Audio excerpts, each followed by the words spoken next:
Uh, okay, and Ashanti, we just got a message from Veronica Finch saying that the link isn't working for her. So if you could please send her a message, that would be great. Make certain that she can get into the call today. That would be fantastic. First of all, I want to take this time to welcome all of you here today. My name is Noel Waller, and the president of My Dreams Work, and today is a really special day for me. In addition to getting a chance to get to know all of you and work you through beating procrastination, monetizing your passions, increasing your incomes, improving your relationships, improving our health, and basically leveling up in life. This is actually my 9th year. Effect today is 9 years of me coaching and training and working with people from all over the world. So I'm celebrating 9 years literally today. So this is the anniversary for My Dreams Work, and so it's a very exciting time, and for us.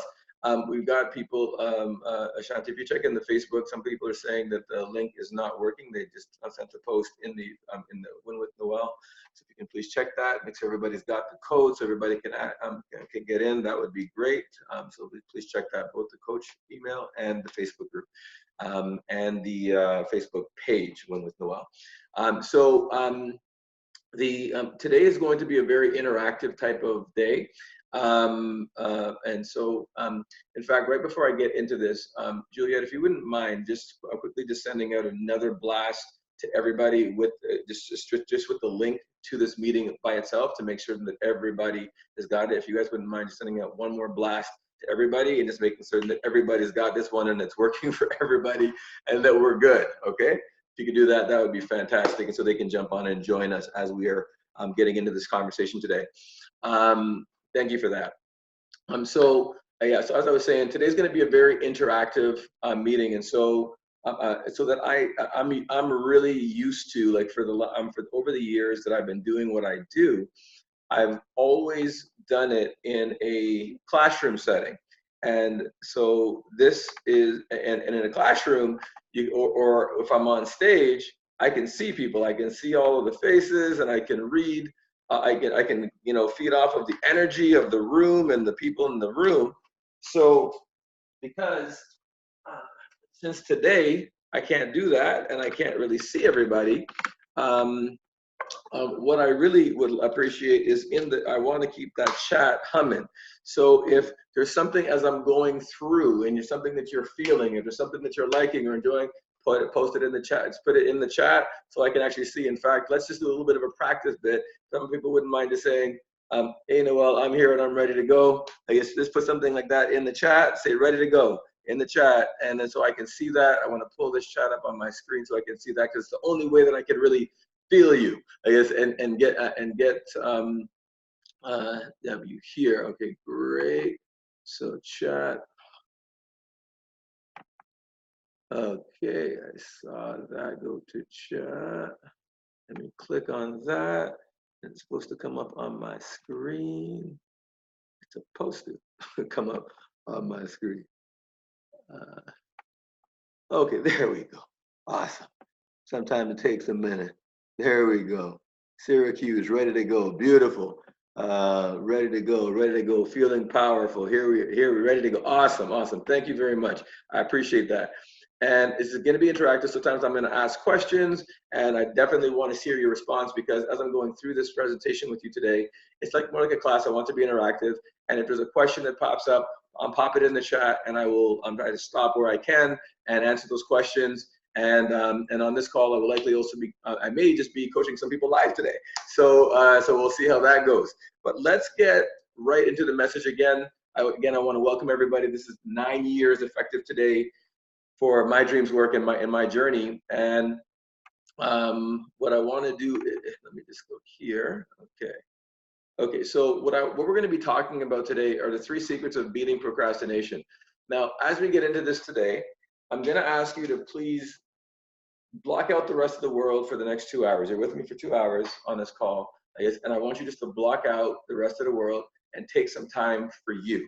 This is some time for you to really begin to go internally. We're going to be going into some concepts. You may want to have a notepad and pen as well, so you can take some notes as we're going through, because you're not going to remember everything that we cover. You know what I mean? And I just put the whole world on hold, and I'm unavailable. I'm busy. I'm working on me today, on this wonderful Sunday afternoon. Well, depending on where you're at, but 2 o'clock Eastern is where we're at in Toronto. So, and today it's about the secrets of beating procrastination, aka living your best life. So let's get right into it because we got a lot of ground to cover. There are 3 secrets to beating procrastination. There's guidance, support and structure, and accountability. And procrastination at one point was my nemesis. It's cost me a lot. And I've gone from a situation from being completely broke, like this, having collection agencies chasing me, to being a person who has an investment portfolio, both between real estate, Canada, United States, crypto, gold and silver. I mean, and it got to a point where I'm financially independent. And it's something where I'm coming, but if I hadn't beaten procrastination and changed my habits and changed my way of being, I wouldn't be in the position that I'm in today. And my question is, are you ready? How many of y'all are interested in learning the secrets that help me beat procrastination to completely change things in my life, and they can help you change yours? It's just send me, if you put in the chat, to say, yeah, let's go, I'm ready, let's kick it. Like this, just pop something in the chat for me. Now, fantastic. Now, as one of the first things that I'm going to talk about is money management, because this was a major problem for me, and some of you, it may be a problem for you. And one of the number one reasons that people procrastinate is because it's the idea of not knowing what to do or not knowing where to start. Has anybody felt like that? They just don't either know what to do, or they're just not sure where to start, and so sometimes they don't end up doing anything. If that's you, just click that in the chat. Say, yeah, I know what you're talking about. Like this. Yeah, okay, I see you, Shamika. Good, like this. And you can also type it in the chat as well, so I can see it in there too. Perfect. Thank you so much. Now, I'll give you a little bit of my story. Like, I was working with my dad's company, Rorema Gold Corp, and this is back when gold was like at $100 an ounce, right? And the long and short of it is that the gold market experienced a major hit, and because of the BRICS scandal, and then the European countries they had to unload their debt so that they could become a part of what's called the euro today. So people who get money in euros, I'm talking about. The gold market got flooded. There was a gold depression, and at the time, I was married with a child. Who was a baby girl at the time, and I found myself out of a job. I had to shut down Canada operations because the gold market got hammered, and I had to look for a new opportunity.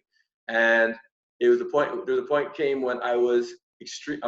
Things got desperate because I'm trying to find things that are comparable to the money that I was making working with my dad's company, and I was having a hard time trying to find that. So I was doing odd jobs, trying to find things, but I said if I could find something in sales, that would be great, and something that had a salary plus commission, so that I could kind of write my own paycheck, so to speak. That's something that would be gratifying, something that would look good to me, because I want to be able to create for my then family. So I still have the daughter. So I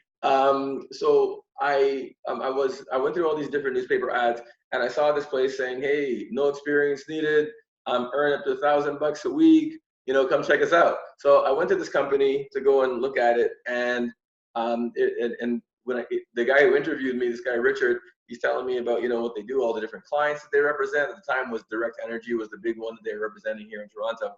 And they're a company that specialized in helping people get fixed rate for their energy in their homes. Like, so you can get fixed rate for electricity and fixed rate for gas, so that your rates wouldn't go up for how many years, or whatever the contract was.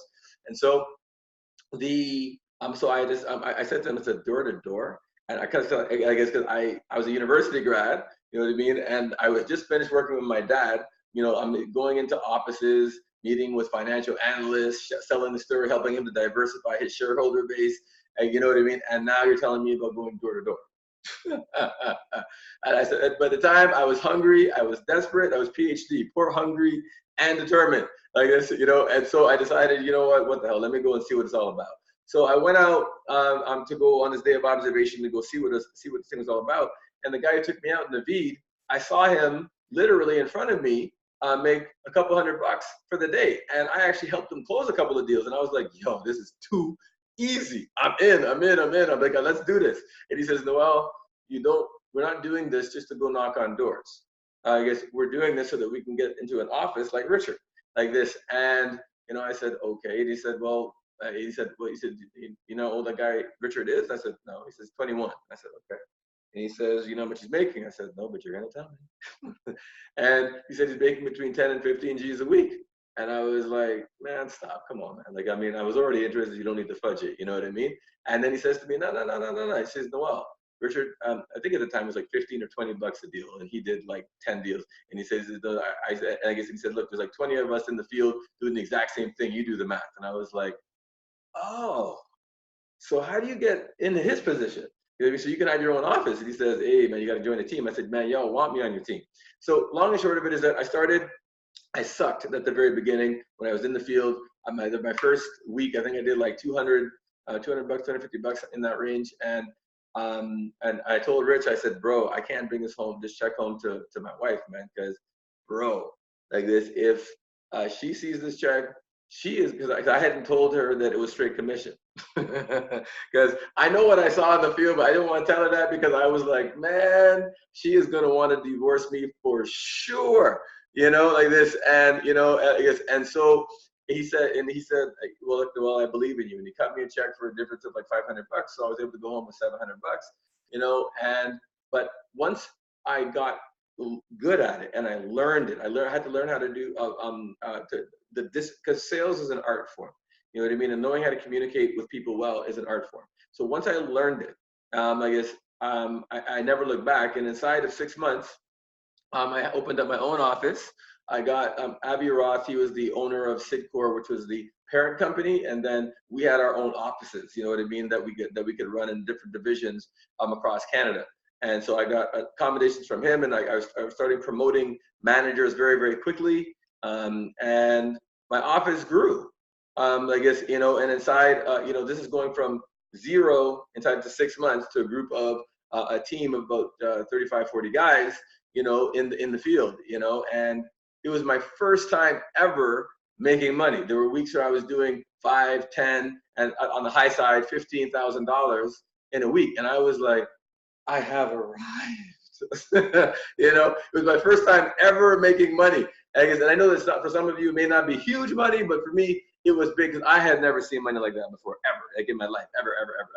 And it wasn't really just about the money. It was just that feeling of pride. I could go home and hold my head high and say, yeah, babe, look what I did. Look what we did. You know what I mean? And to feel good about yourself, I guess because when you're in the doldrums and you're going from job to job and you're trying to figure things out, it kind of sucks. Does anybody know what I'm talking about? Like if you know what I'm talking about, if you're feeling me, just put it in the chat. Let me hear you. Remember, I told you I can't see you. The only way I can feel you is through the chat. So please give me some feedback if you're feeling where I'm coming from.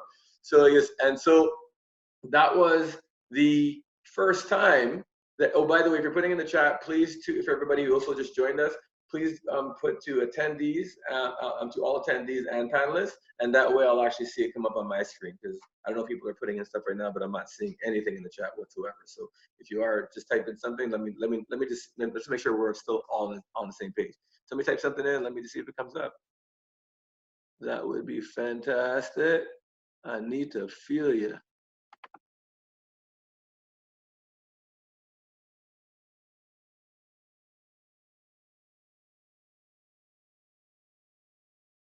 Are people typing anything in, or is anything happening?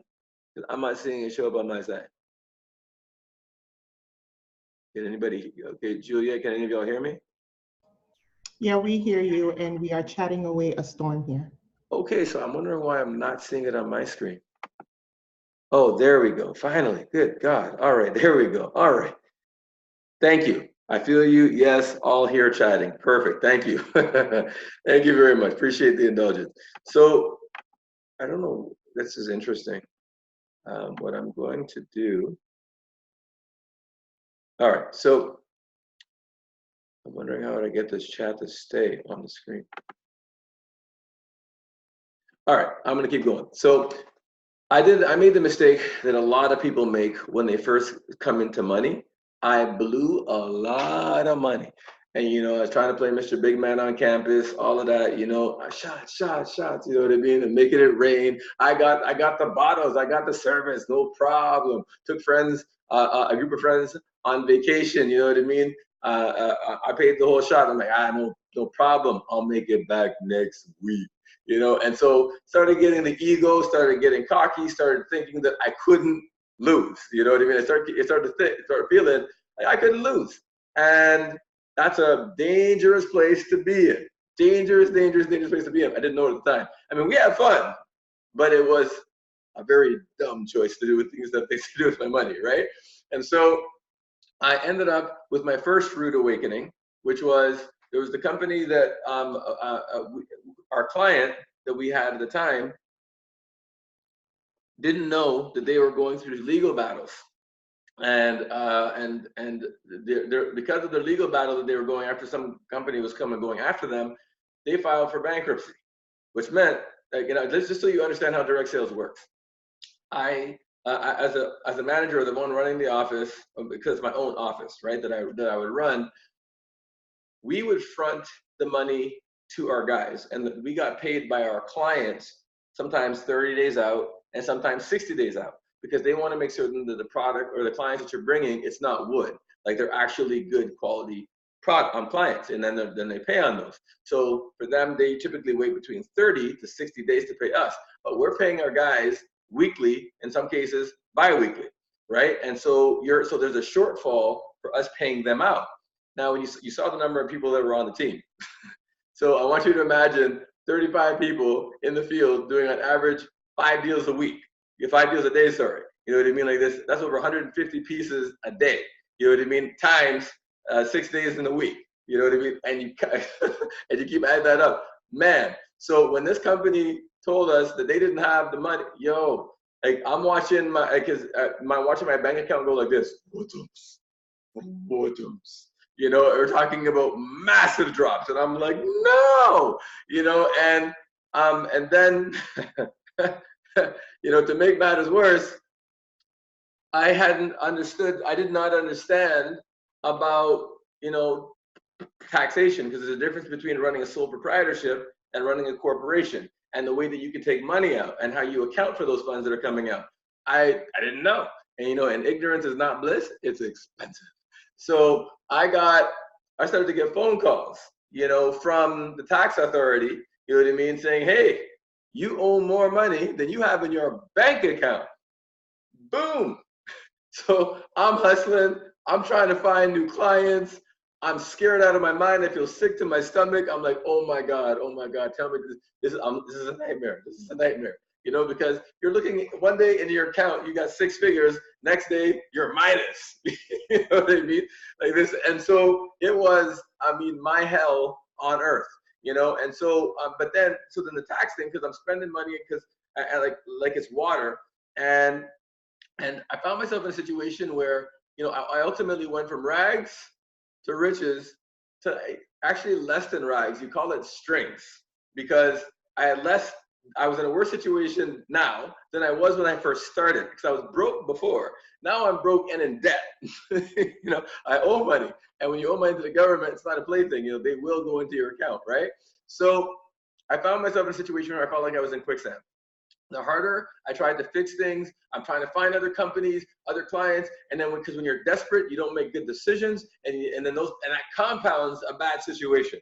You know what I'm saying? Like this, and so I ended up, and it went from bad to worse to even like, oh my God, incredibly sick, worse. And I got to a point where I couldn't sleep. You know what I mean? Obviously, my relationship with my then wife was impacted.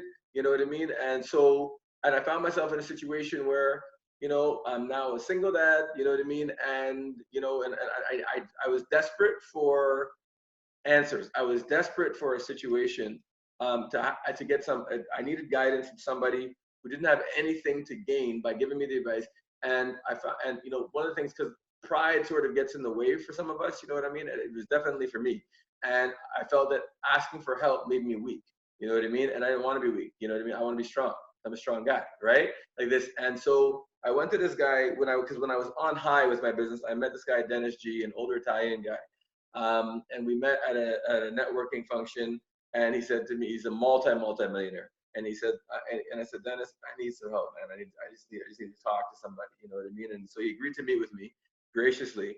And first thing he started to do was laugh at me when I told him about the situation. I said, yeah, real funny, Dennis, but jump in while the water's warm. Damn, you know what I mean? And then he says, Noel, you've been talking about all these people and how you got screwed over and how all these different things that happened with your business that were, you know, but you haven't taken responsibility for one thing that's occurred, not one. He said, you know, he said you were Mr. Big Spenders blowing all this money, like because you have money, but you blew your money like this.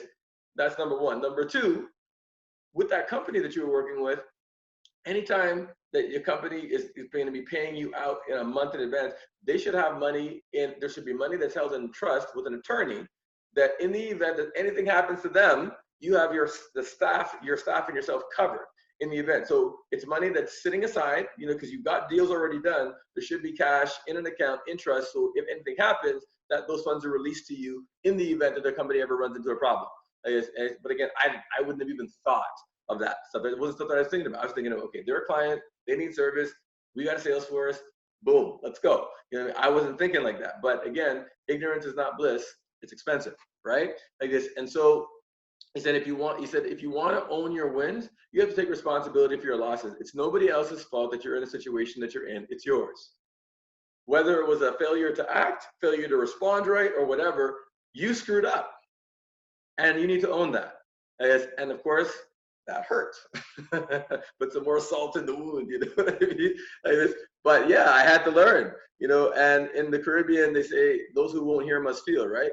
So anyway, so I had to learn some serious lessons. He said, listen, you're living beyond your means. And he told me, get rid of the fancy car, get rid of the toys, get rid of all the stuff. And I was like, oh, Dennis, come on, man. You know what I mean? He said, Noel, broke people buy expensive things they can't afford to impress people that they don't know.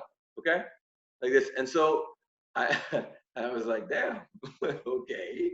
And I said, you know, it was more the feeling of people know that you did well, and then to see people see you going backwards, it's embarrassing. You know what I mean? Like this, and that's how, at least for me it was. And so I didn't want to show people, like, cause you never want to show people weakness, right? And that's where I came from. So, but anyhow, I was listening to him, and by the way, I'm still not seeing anything that's going on in the chat, but anyhow. If you have a question as you're going through, since I can't see the chat, if there's anything that comes up, please just click the raise your hand button, and so I can at least address it, because for whatever reason I'm not seeing the chat, and it's not cooperating with me today.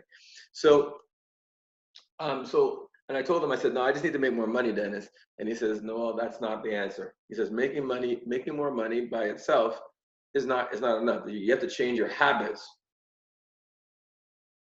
on how you manage money. And I said, well, what do you mean? And he said, well, Noel, there's three types of people, and y'all may want to get your pens out and may take some notes on this portion here, because this is where it gets we're going a little bit deeper right now. Okay. Yeah, it was a great reality check that I got from him, you know, for sure. So there are three types of people. There are, if I click on here, you work for me. Will you work for me? No, you want me to click on the screen? As soon as I do that, I lose the chat. Okay, so there are deficit people, and these deficit people are people who are in the habit of spending more than they earn. Okay, they're in the habit of spending more money than they earn. And so those are people you see at getting payday loans. Those are the people who you see getting living off of credit cards, all that kind of stuff like that. That borrowing from Peter to pay Paul. You know what I mean? That type of thing. So they're in the habit of spending more money than they earn. Those are deficit people. Then there are break-even people. And those are people who spend everything that they earn. They're in the habit of spending everything. You know what I mean? So at the end of the month, they've got nothing left. Everything is spent. They've got nothing left. And then there are surplus people. And those are people who have money left over at the end of each month.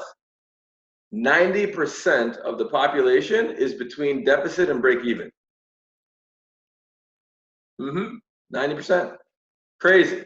I guess, and he said to me, he says, Noel, you got to get, because I was in the deficit situation. I was a deficit person.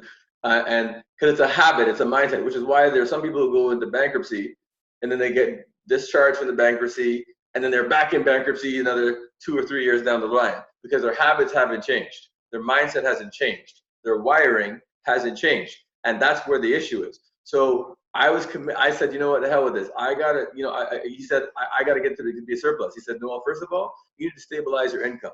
You need to get something with salary or salary and commission. You know what I mean? Because I know that you want to go out there and do the commission thing, but right now you're desperate. And when you're desperate and you go out there and you're trying to talk to clients, they can smell it all over you. They can smell desperation on you, right? And so you want to come from a place of strength. And so get something with salary and commission. So for me, what I ended up doing, because I did listen to him, is I got to work a job at the gym selling memberships. For some of you, it may be becoming a waiter or a waitress, you know what I mean, like this. And so you can you have your salary plus your tips, or driving Uber, like, so you can control the amount of income that you're earning in a week. Whatever it is, there's got to be something where you can actually you have a certain amount of money that you know you're going to make every week for sure, and then more if you work harder or whatever the case may be. So that salary, that's where the salary plus commission came in.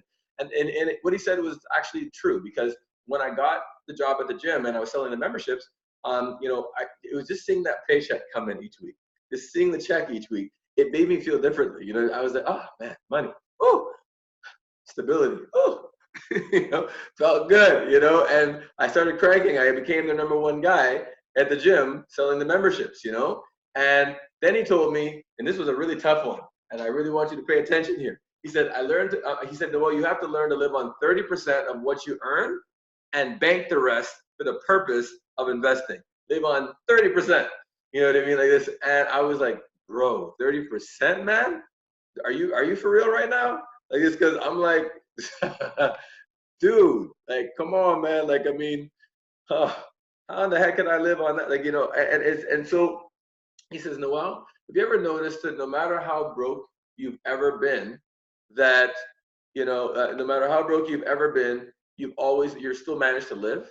You still managed to survive. Whether you had to fry up an onion or eat Spam or bully beef or, you know what I mean, or whatever it happened to be, you found a way. And I'll ask everybody on this call, no matter how broke you are, you've all found food, water, and shelter. Yes, everybody?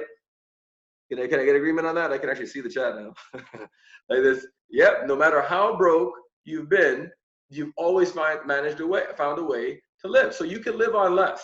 But the problem is that a lot of us people don't want to live on less, and we want to live beyond our means. And so, I had read the books like David Chilton where it said, pay yourself first, learn to live on 10% of, pay yourself first, which means as soon as you get a paycheck, say you got $1,000 paycheck, take 10%, which is $100 immediately, and put it away for the purpose of investing. I told him, I said, I know about that. He says, yeah, you can do the 10% thing, Noel, but that'll take you forever to get yourself in a great situation. Learn to live on 30% and bank the rest. If you work for a company and they spent 80% or 70% of everything they earn, if they have 1 or 2 bad months, you're out of a job. So that's just it's not a prudent way to run yourself. You need to start running yourself like a corporation, running yourself like a business. I was like, okay. It was tough, but I was committed. So I began making some changes. I took personal responsibility. So #1 thing I started doing, I set up a budget for myself. Yes, the B word. And what I find is that most people don't even have a budget, because when you don't have a budget, you don't know how much money is coming in. You don't know what's coming out. And so at the end of each month, I'm sure some of you on this call, even at tax time, you're like, you saw what you made, you know what I mean, on your tax statement. But then when you look at your bank account, you're like, where the hell did the money go? Anybody know what I'm talking about? You know what I mean? You're like, where does this money? How could I have possibly made this amount of money, and this is how much I got here? I mean, damn, you know what I mean, right? So it's because you're not paying attention to what's going on. You're not paying attention, and impulse purchases get it the way. So I had to set up a budget for myself. I started to reduce my expenses. So I moved from the apartment that I was renting, the $1,200 a month, to first renting a room. You know what I mean? And then, so when I rented a room, then you shared the amenities, it was $300 a month. And so when my daughter would come to visit, because you know, they moved when my wife and ex-wife and I parted ways, she moved to the UK, you know what I mean, with her daughter. And but when my daughter came down to visit, I mean, sometimes we played like we were camping. So she would like, so I would be, you know, I take the bed sometimes and then she takes sleeping bag and then we'd swap. And then I take the sleeping bag and she takes the bed. And I mean, you know, so it was what we had to do for that time. And then Dennis said, Noel, like, why are you giving a stranger a rent? Go back home, go to your mom's house and give the money to your mom. Help her pay down her mortgage. You know what I mean? Like this. And so, and help yourself, get yourself reestablished. Why are you giving it to a stranger, paying down their mortgage? Give it to your family. You know what I mean? And so that was another eye-opening thing, right? So, so I took his advice, as much as it was a pride-swallowing siege to move back home. Oh my God. My mom is the most amazing, most loving, most giving person on the planet you'll ever meet, I guess. But just as a man, it felt like, oh, you know what I mean? The idea of having, because I felt like I was a failure, I guess, and it wasn't a good feeling. But I did what he said to do. And so, and some of some people give you good advice, but you don't listen, and you don't actually do what they actually tell you to do. And sometimes that's when you end up in worse trouble. When somebody gives you good guidance, you need to listen, I guess, and actually take some action on it. So then I started, I stopped buying food out. I'm going to restaurants, and I started making my own food, right? And somebody said, well, what's the big deal with eating out? And I said, eating out is a luxury. Like if I had somebody who's hired here to come and cook my meals for me, which I do have somebody who does my meal prep for me now, but if you have somebody who comes in and prepares your meals for you and say, yeah, I have a chef, people will be like, oh, look at you, you're living the high life, you're living good, baby, you're living good. But you know, but when you go to a restaurant, it's the same thing. You got a team of chefs working for you, and you even got people bringing your food to you. That's a luxury. You know what I mean? The only difference is that you have to physically go there. You know, that's the only difference. And so so I had to start cutting down those expenses, packing a lunch. You know what I mean? I really cut back on my expenses. I got rid of the fancy car and I got a beater so I could get rid of the monthly payments. You know what I mean? I just paid cash for the car. Yes, my old Honda Civic, blue and rust. It was two tones. You know, and you know, and I stopped avoiding the collection calls. So I had collection agencies calling me to the point where I developed a phobia of going to the mailbox. And then in these humiliating phone calls where you have somebody saying, "Hey, where's the money? How come you haven't paid it yet?" Blah, blah, blah, blah. I hate it. Oh, I hated those calls. You know what I mean? Like this. And I just want to say, yo, look, you know? And so, but I stopped avoiding the calls and I started taking the calls and I started making payment arrangements, because ducking your head in the sand doesn't change the situation. In fact, it makes the situation worse. You know what I mean? So I set a payment arrangement and I kept it, you know? And so I started to live within my means, and it was quickly to see how amazing things began to change for me.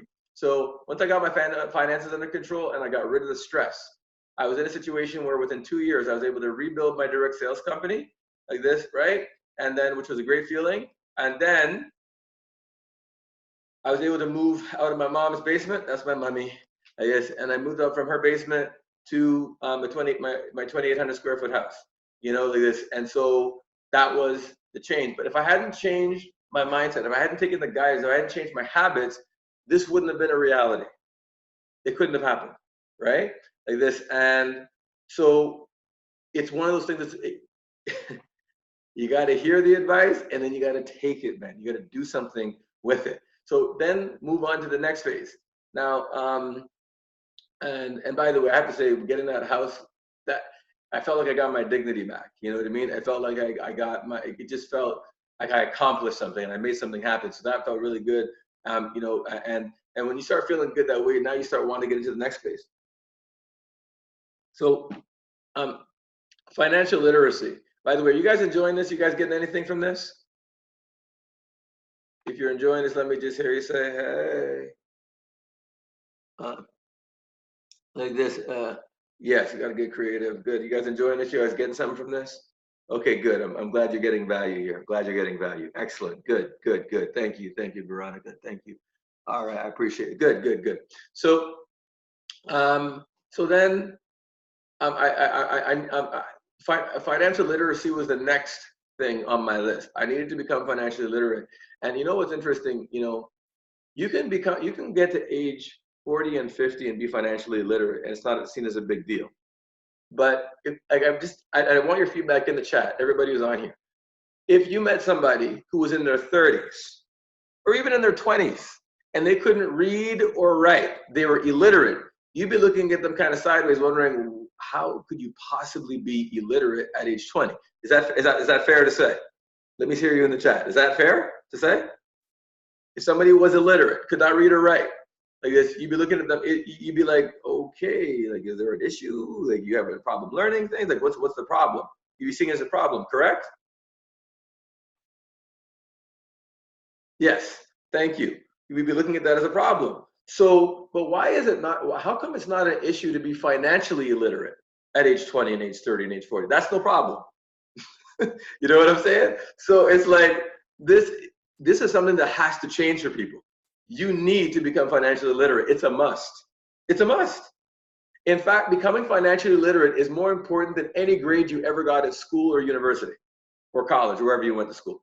You know what I mean? Like, it's becoming financially literate. Because if you become financially literate, you don't know what you don't know. That's correct. You're right. You don't know what you don't know. I agree with you. I think it's Ethelyn. I hope I'm saying your name right. So, hey, you don't know what you don't know. But after today, there's no more excuses. Right. So I decided that I want to become financially literate. I want to learn how to invest properly. So, and I was told to go talk to advisors and all that kind of stuff. But again, asking for help, I felt like I was dumb. And so sometimes, you know, and here was my opt out was, my cop out was, I'm not good with numbers. I'm not a numbers person. You know what I mean? And how many people said, I am not good with numbers? They just said guilty. You know, that was me. I was like, I am not good with numbers. Here, take it. But you know what part of the problem is with that? I have coached advisors from Sun Life Financial, World Financial Group, Investors Group. I mean, a ton of financial groups I've coached people with. The amount of financial advisors who are financially illiterate themselves would blow your mind. Oh yeah. No assets, bad credit, don't manage their money properly. I know, because I've coached them. You know, some people don't even understand the contracts that they're having their clients sign. It's the truth. You know what I mean? I guess. And so, but at the end of the day, the bottom line, so sometimes it's the blind leading the blind. You think that they know better. You know what I mean? But the truth of the matter is, they don't. You know what I mean? You know, so it's something where you need to get a fundamental, at least a basic understanding of it, so at least you know what questions to ask, and so you can challenge people, right? But here's the thing: a lot of us are afraid, and we don't want to speak up because we think that if we can't possibly learn it. But the truth is, none of us know what 5 + 5 was or 10 + 10 was until somebody taught us. Nobody knew what 100 divided by 10 was before somebody taught you. It's just like learning anything else. You can learn, but it takes time, and it took me time because I said I had mentally prepared myself that I am not a numbers person. So maybe it took me even longer to learn it because I had this mental block that I created for myself because of the story I keep telling myself in my mind. You know what I mean? But the truth is, if you can learn what 5 + 5 is and 100 divided by 10 is, you can learn how to invest properly. Okay? It's just about learning the principles. So I went online and I started looking on YouTube to find people. And this was a real hit and miss type situation, trying to find people who were credible. Because a lot of people claim to know what the hell they're doing, but the truth is, when practicality comes in and rubber meets the road, a lot of people are clueless. They have no idea what the hell they're talking about. You know what I mean? And so it took me a while and some of it was trial and error. Some of it I made money, some of it I lost money. You know what I mean? But I had to learn. But eventually I did start finding the people who were effective at what they did. And they had a track record, and they had a bunch of students who were also doing well. And I started to learn from some of these guys. And with the 70% of the money that I had banked, I started to study how money works, and I started to learning the different types of asset classes and investment strategies. So there's a bunch of people that I study from, but just a couple of them that I'll mention are Robert Kiyosaki. I learned a lot about real estate and gold from him. And then I learned from Jeff Berwick. I learned about cryptocurrency, you know what I mean, and Bitcoin, you know, and which has been very good for me. And then I learned a lot about silver, gold, and other commodities with Peter Schiff. You know what I mean? He's brilliant on those areas. And one of my buddies, Sherrod McQueen, he started out flipping houses, and then he became a real estate agent. Then he became a real estate broker with having a team, and now he's become a real estate developer. He started showing me how people build intergenerational wealth using real estate as a vehicle. And this is actually one of his properties. It's a retirement home that he's built in Aurelia with over 100 beds. And you know, and he taught me everything from the base, from acquiring the land acquisition to getting site plan approval, to getting financing and how everything works and how the money actually works in real estate. So I learned real estate from literally the ground up. And so that education has helped me in a very, very big way. And in fact, I'm gonna have to, because you know what, I have to stop this for 1 second and stop sharing for a quick second. And I'm gonna go back and start sharing it again because I did not click on the audio portion. So I'm gonna share again, share sound, click back here, and we will continue. So I learned the basics of real estate investing from Sherrard, and and because of everything that I learned from him and all these other guys and other people who are in real estate too, because I've got friends who have done very, very well, I guess, and you feedback and you always ask other questions. But as a result of my education, I've acquired a couple of properties here in Canada. I'm joint ventured on about 25 in the United States. I hold cryptocurrency, gold, silver, and stocks. You know what I mean, like this. And so this is something where it's been a complete turnaround. But this is based on an education that I got, and because I've been able to put myself in that situation, I've been able to help out my students. And let's let you hear from two students real quick in terms of how things turned around for them, because I was able to share some of my resources, some of the contacts I have, and people who join my programs, I share my contacts with them so that they can utilize those services and get themselves on their way. So when I first started with Noel, I was a 22-year-old at a university. I was formerly a financial advisor working with Desjardins, and I was the new guy in the office. Didn't have the mindset, didn't really know how to approach people. I was very fearful because of my age, why would people trust me? And after working with Noel, he really did that change in my mindset and shifted my perception that, I'm a smart guy, I'm full of energy, I have a lot of value to add to people's lives, and what I don't know, I can leverage off other experts. And he really taught me how important it was to have that shift of perception. And I mean, within the first month, I was skating circles around the old guys. They couldn't keep up, and I went from being a brand new guy making zero commission within my very first year, being the top salesman in insurance. And I mean, ever since then, I've just been following my heart and keep following my desires, and that mindset's been driving me. I'm now a vision architect. I'm actually in the process of building another company called Your Legacy. I have a couple of venture capitalist projects, own 2 homes. I mean, this is all by the age of 24 years old. I would have never thought this to be ever possible. I still would have figured I'd be chipping away at my university debt I had of $40,000. So literally, it changed the mindset that has just completely projected my life path into something that I never thought was possible. And it's all thanks to Noel. He said, to change that mindset. Young guys can do it, and young guys are doing it. So for that, I thank him. I mean, it's changed my life. It's changed my world. And 22-year-old, if you're 19, 18, doesn't matter. You can do it. He will show you how. God bless.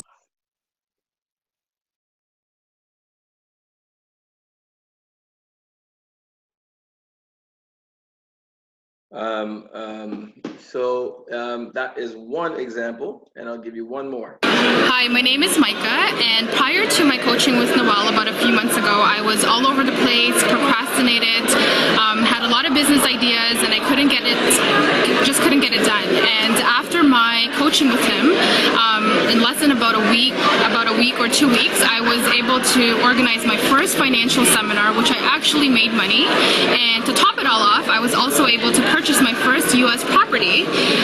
This has been an amazing feeling, and thank you, Noel, for everything that you've done, your guidance and your support. And now I can actually wake up every day knowing that my passion, I can monetize my passion, and I can empower people to create and build wealth through innovative strategies. Thank you. All right. So those were some pretty cool shares. Oh my God. Why is this doing this? Let's pull this back up. All right, and let's go up here to chat. How many of y'all thought that those testimonies are pretty cool? Yes, yeah. If you enjoyed that, let me know in the chat. If you enjoyed those, let me know in the chat. So the next part in my life that began, and this is really quick changes for people. So another major shift for me occurred when I entered into the Introduction Leader program put on by Landmark Education, and this was a major, major, major, major shift for me. And I had been running the direct sales company, right? I was going, you know, and I was opening. We had a couple of offices opened up, and I was riding high. But you know, you ever have that feeling inside? And please let me know in the chat. You were doing well with something. It was going okay, but inside, you know, there's something else you need to be doing. You know, there's something else that's out there for you. And I guess if anybody can relate with this, please just put it in the chat or raise your hand. Let me know that somebody's actually feeling where I'm coming from here. You know, like this. You know that you feel like there's got to be something more. There's something else that I could be doing with my time. And for me, it was like I was a student of personal growth. I had been following the Tony Robbins, the Jim Rohns, Les Brown, and all of these folks.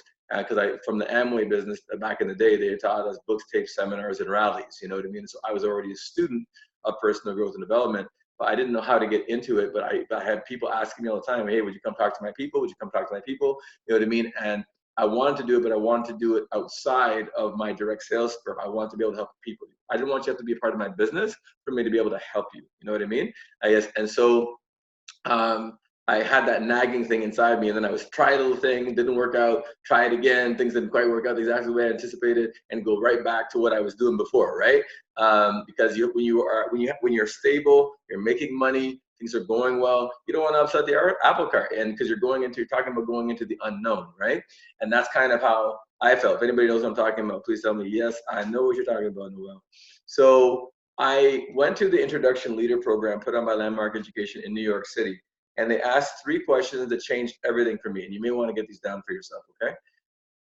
This was monumental. They asked, what is your stand for humanity? What is the game you're here to play on this planet?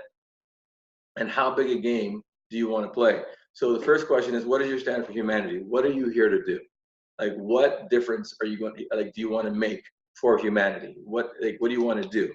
And then, what form will that take? Like, what game do you want to play? Like, how do you want to make that difference? You know what I mean, for humanity? Like, so what vehicle? How do you want to do it? I guess. And then the next one is, how big a game do you want to play? Like, how big do you want to go? Like, do you want to do it locally? Do you want to do it citywide, province or statewide?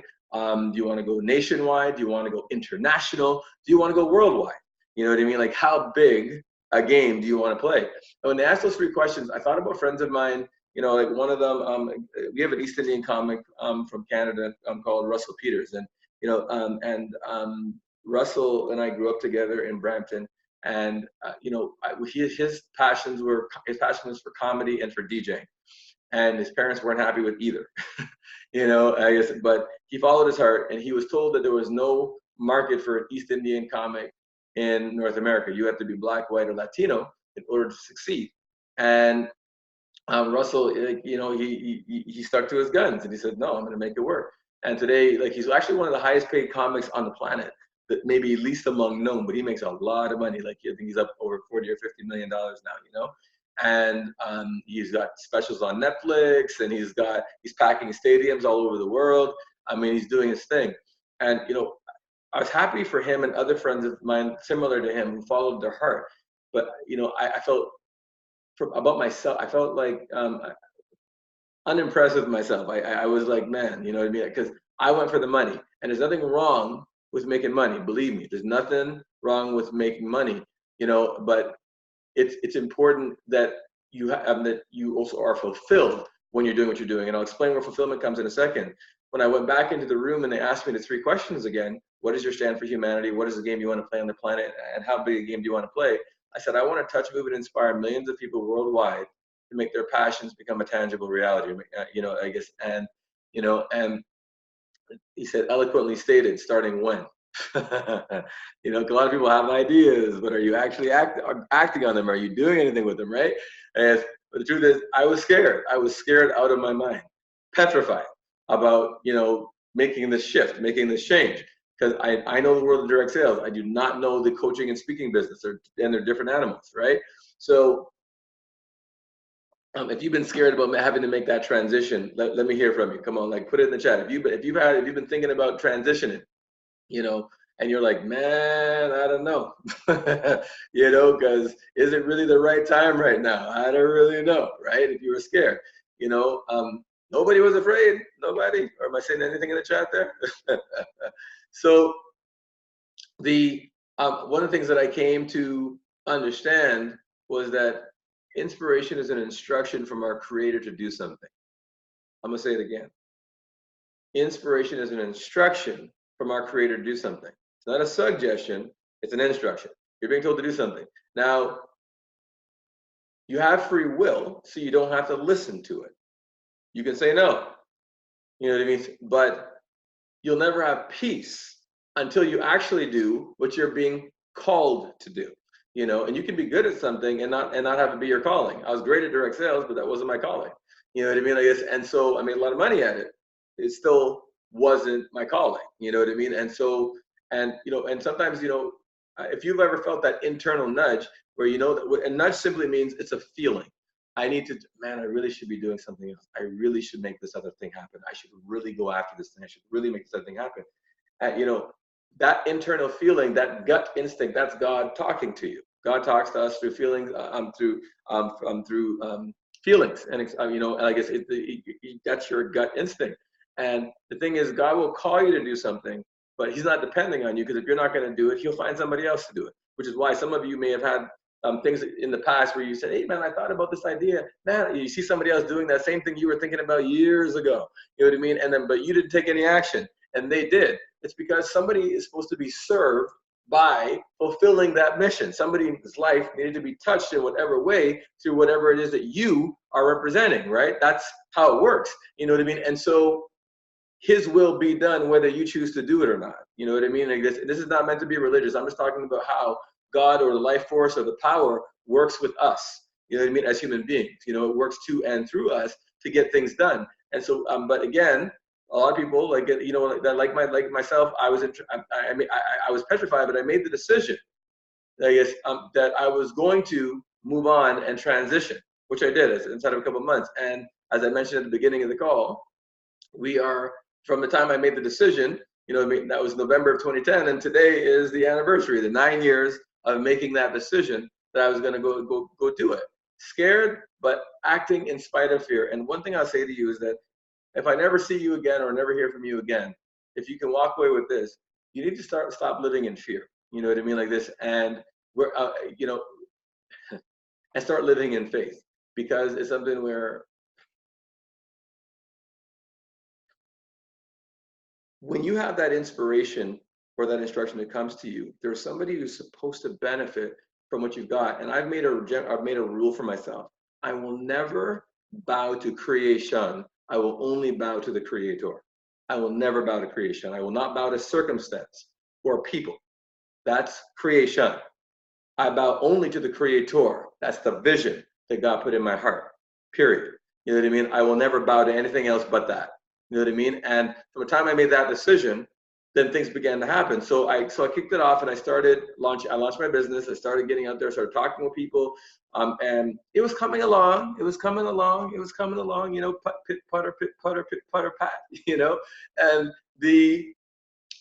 but then I needed guidance. I needed to be able to take things to that next level. And Tony Robbins talks about in his book, you know, the importance of modeling after somebody else.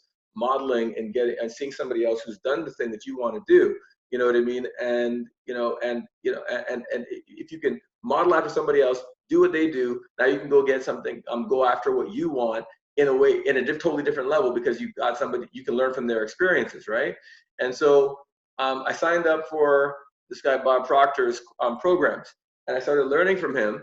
And inside of 60 days, I ended up opening up for him at one of his events, you know, here in Toronto. Now, he actually isn't even the one who set it up. It was set up by somebody else, totally non-related to Baba. That's a story for another day, but really, really cool. So anyway, so this is the first time I met him in person, because the mentoring that we got was online, you know what I mean? Like this. And so when I spoke on the stage, blew it up, people loved it, you know what I mean? And then he came over to me and he says, "Noel, that was brilliant. Excellent job. Well done. Fantastic. That was really, really good." And I was like, "Well, Bob, coming from you, that is an extraordinary compliment." For those of you who don't know who Bob is, if you ever watched the video, The Secret, that's him. And half the people who are the mentors on there, he's trained most of them. You know what I mean? They're the ones. And he's one of the founding fathers of what we know of as a personal growth and development industry today.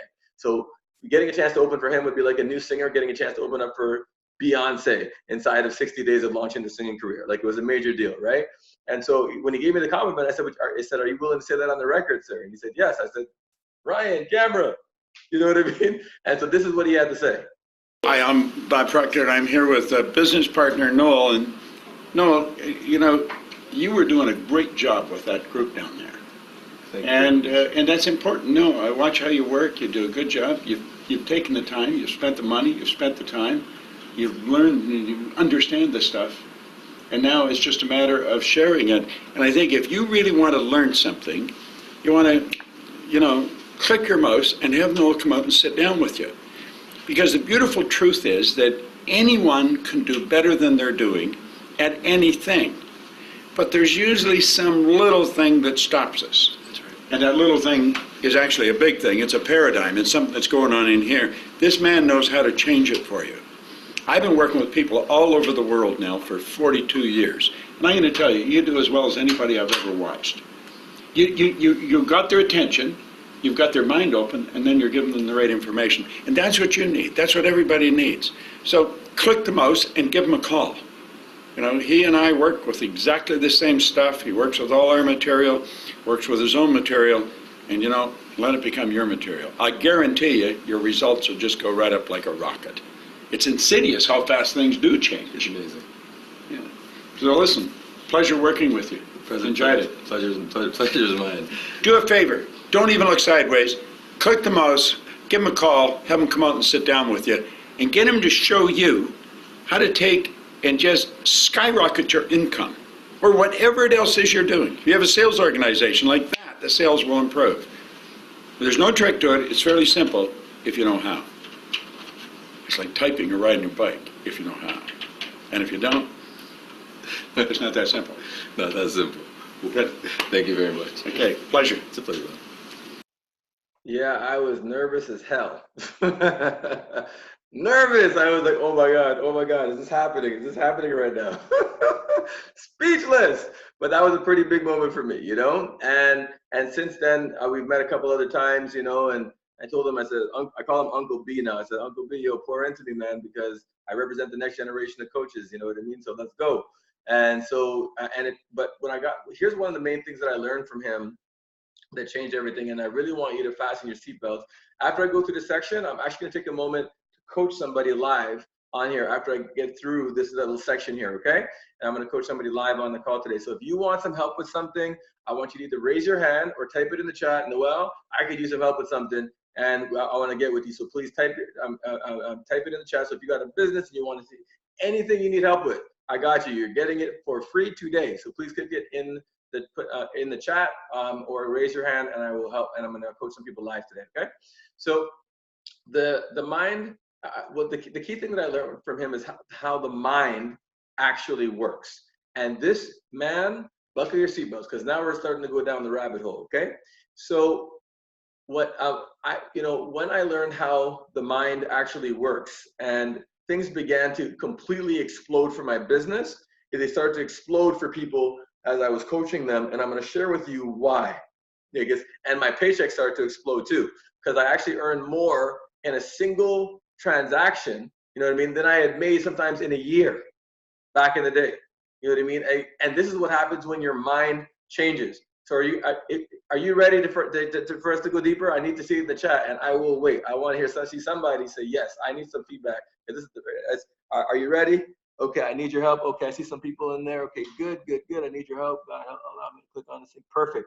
So excellent. I will coach. Okay, great. I see some people who want me to coach them. Perfect. So I will, as soon as I get through this, I'm gonna scroll back and I'll do it, and I'll coach people in order of which you have chimed in. Okay. And I'll try to get through 2. And then I'll continue on. All right. So I really want you to pay attention to this right here. Okay. Now, and there's going to be a quiz, so make sure you're taking notes, because I will ask, and I want to see the answers in the chat. Okay. So by the way, Ashanti, if one of you guys can just take down the names of the people who expressed the need for help. If you could just take down those for me, that would be fantastic. Okay. Thank you. And Ashanti, maybe you could just send me a voice note as to what it is, and then it'll make it easier when I get to that point here in the presentation. Thank you so much.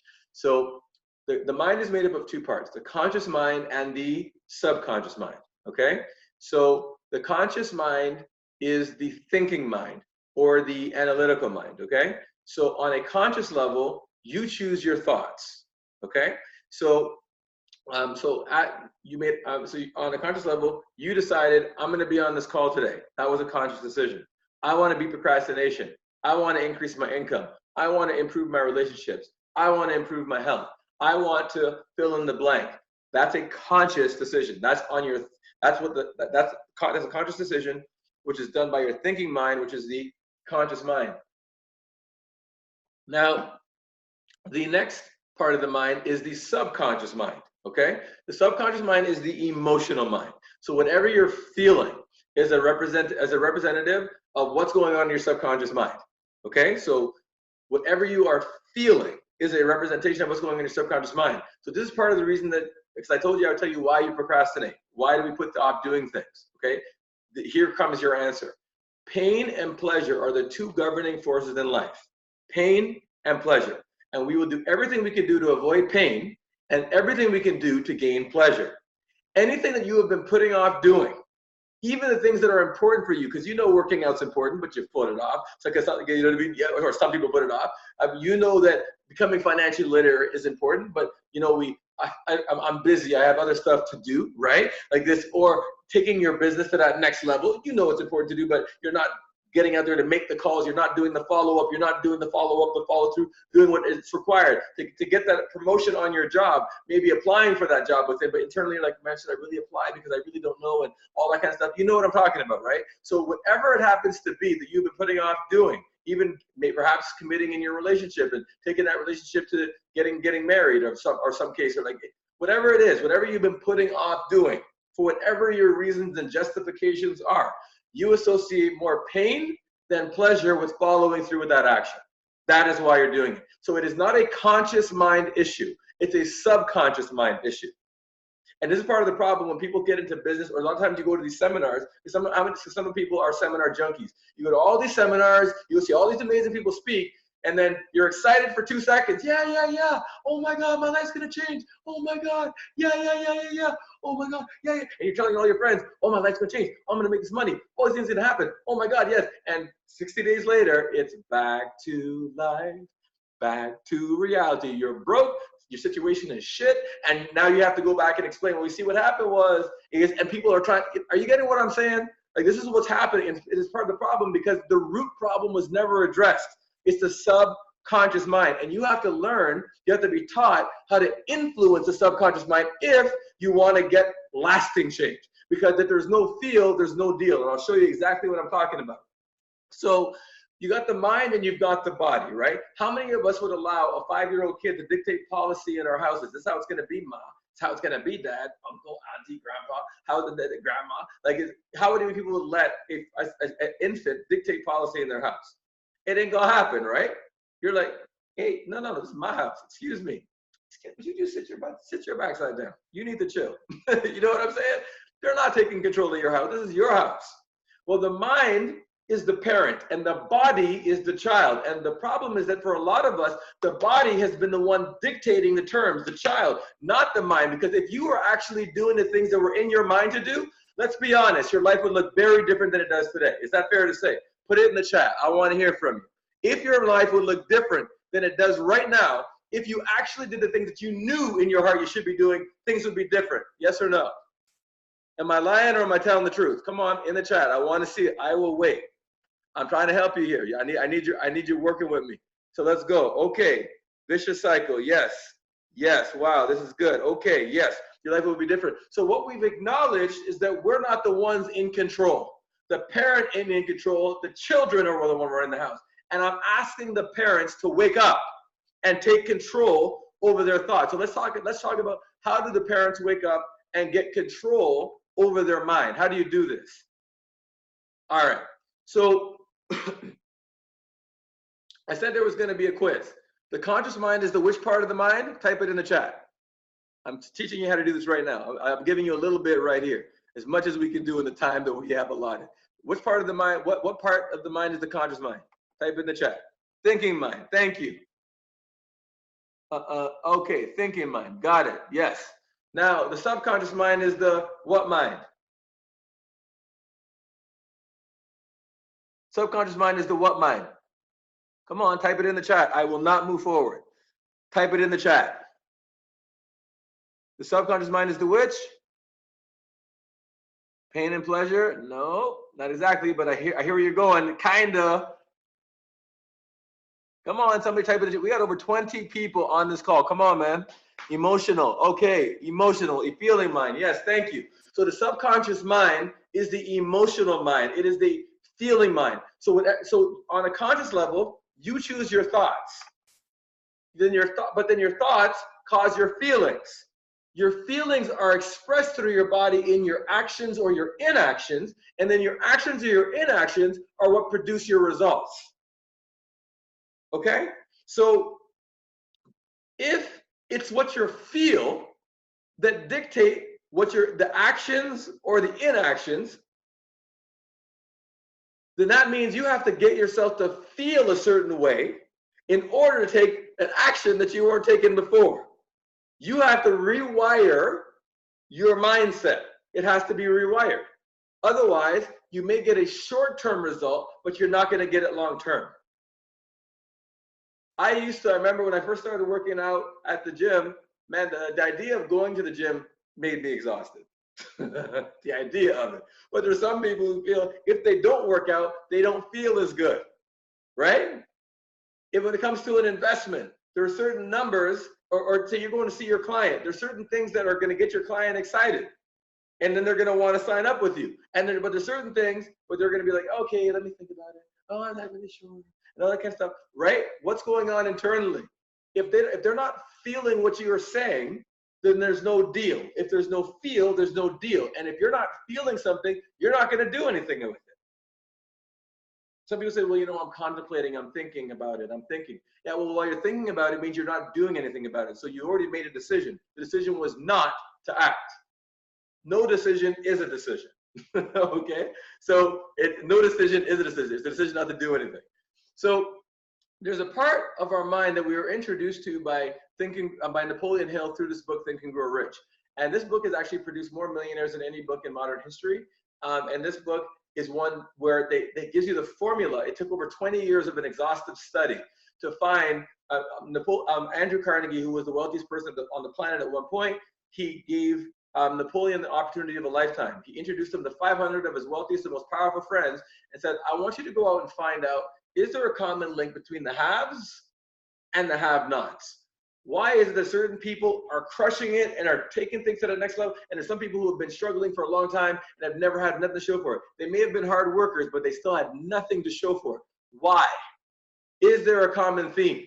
This book, he found that, and he interviewed the Henry Fords, the president of that era, all like that generation of thought leaders.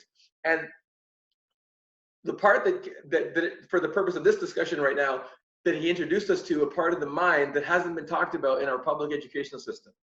And this is part called the intellectual faculties. Woo! Okay. Before I get into this, I want to coach somebody. And then we'll get into this, because when you get control part of the intellectual faculties, that's when you, for the first time, perhaps, that you get control over your mind. And you get in control of your emotional state. So we're going to get into that in a minute. I'm just going to do some coaching here for a second. So let me see who needed some help, who wanted some help with something. I'm actually just going to stop sharing this so I can actually see this. Okay. Yeah, so I think Ethelyn had asked, Ethelyn had put your hand up, I believe. So can let's promote Ethelyn. Let's promote her to the panel so we can see how we can help Ethelyn out here. Okay, so allow it to talk. Okay, Ethelyn, can you hear me? Yes, Noel, I can hear you. All right, excellent. Where are you from, Ethelyn? I'm actually from Dominica, the islands. The islands, yes. Yeah, I live in Georgia. But the thing is with me, Noel, I have a lot of ideas. I can move people, but sometimes I feel I cannot move myself.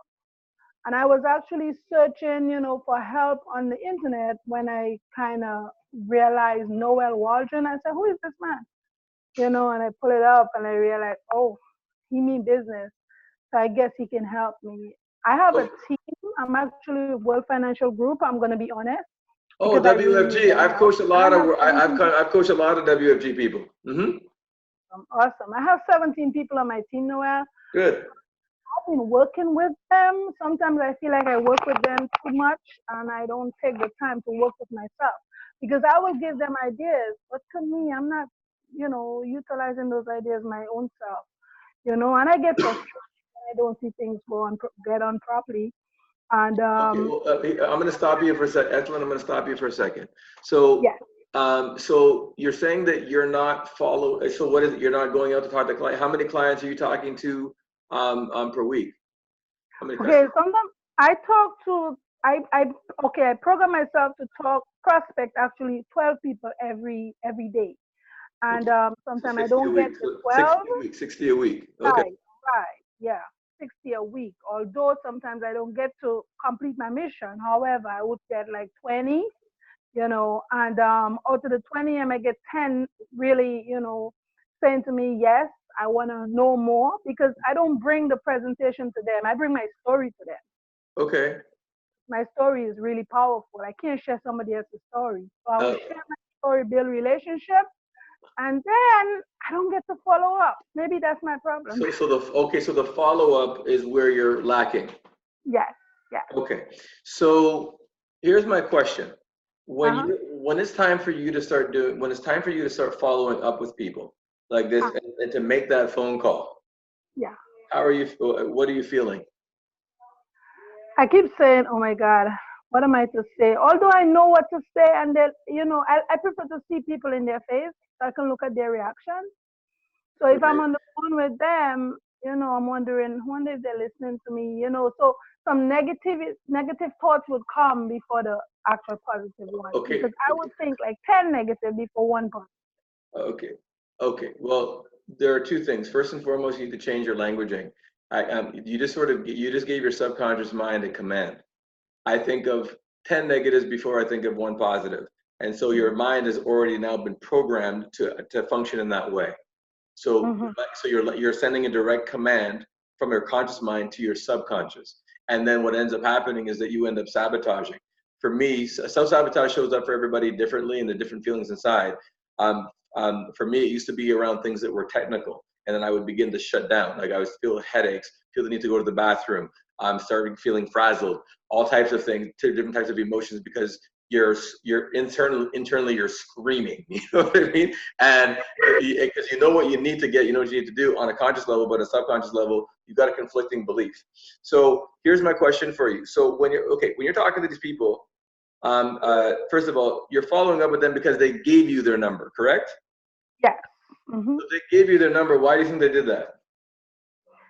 They gave me the number because they want to know more. However, sometimes when I call, they don't answer, and I feel discouraged. Okay, but the truth of the matter is everybody's not always ready to listen right now because some of them are feeling the same things. You're breaking up, Okay, Noel. I cannot hear you. I remember I talked about being afraid of talking to an advisor. That was me. And because I felt that if I talk, Sorry, I'm not able to hear. say again? Say that again? Hello? Ethelyn? Yeah, I can hear you now. Okay, so I said, I felt the same way that some of them felt when it came to talking to an advisor because it was some of them feel intimidated. They're afraid. Mm-hmm. Are you getting me? Yeah. Mm-hmm. But you're taking it personally that they're not taking the call, but you don't know why. Well, you're right. You're right. What's going on inside of them. And you know how many people have followed me for years on Facebook, for years, and then they sign up 2 or 3 years later, and then they're like, man, why didn't I do this 3 years ago? Damn, I wasted a lot of time. But you have to be ready. My mom gave me the book Think and Grow Rich when I was I think it was about 26 when I first got it, but I didn't understand the You're thing, breaking up again. and I wasn't ready for it. at that time. Then I saw that then God keeps bringing me the same stuff back again. Then he brought me I can't hear you. You can't hear me? Can you hear me? Hello? Hi, I can hear you now. Yeah. Okay, so I missed a few of what you were talking about. Yeah, you know, I was just saying that when the book Think and Grow Rich was given to me, I was in my early 20s, but I wasn't ready for it. And then I came again to me in my 30s, and I saw this guy Kevin Trudeau speaking at Amway rally, and I said, man, that's the same stuff that they were saying in the book. And I was like, oh my God. And then The Secret came out years later, and all the stuff that just keeps coming back to me, but I wasn't ready. My point to you is, don't take it personally because they're not ready yet. Mm-hmm. That's true. What you're gonna do is continue to love on them. If you have their information, send them information. Hey, whenever you're ready, all good. And you're gonna keep it moving and keep talking to other people. And you're gonna find the people who are ready to talk to you. That's true. Different people have different situations going on, and they're not gonna tell you. Some of them may be embarrassed about their situation. Some of them said yes to you, then they talk to their significant other, and they're like, what are you talking about? I don't talk to nobody. Oh my God, no, don't answer. You know what I mean? Mm-hmm. But the problem is that you're making it about you, and it's not about you, it's about them. You're in this for the long term. And so the idea here is that whenever they're ready, you're ready.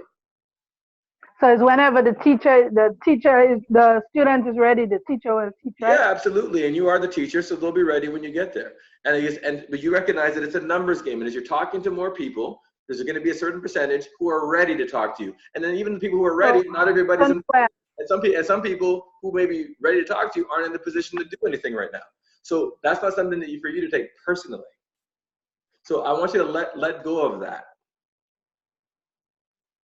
Because right now you're making it, because you're making it, the problem is what you're making they're not picking up the phone mean to you. Mm-hmm. And right. Now you don't feel good. So oh my God, because if I call and I'm hassling them and they're trying to duck me and this and that. Now you're creating a story in your mind that may have no basis in their reality. You're right. But you see that I think my problem is I've been in so many different multi-level marketing. You know, you mentioned Amway. You know, I was there. You know, World Financial Group twice. You know, Symmetry, a lot of different programs. I mean, I'm really looking to move away from the situation that I'm in. I've been a CNA for all these years, and to me, I feel that I have not accomplished what God wants me to accomplish. You know, meeting people is not a problem. Talking to people, I'm not scared. Fear for me is false evidence appearing real. You know, I'm a God-fearing person. Before I go to someone, I pray, and I just let God lead. However, there is a hold up in how far I can go. I get mine. I understand exactly what you're saying. I need help. I'm going to stop you right here once again, I guess, and just because I understand exactly what you're saying. And here, there's a couple of things in this. Number one,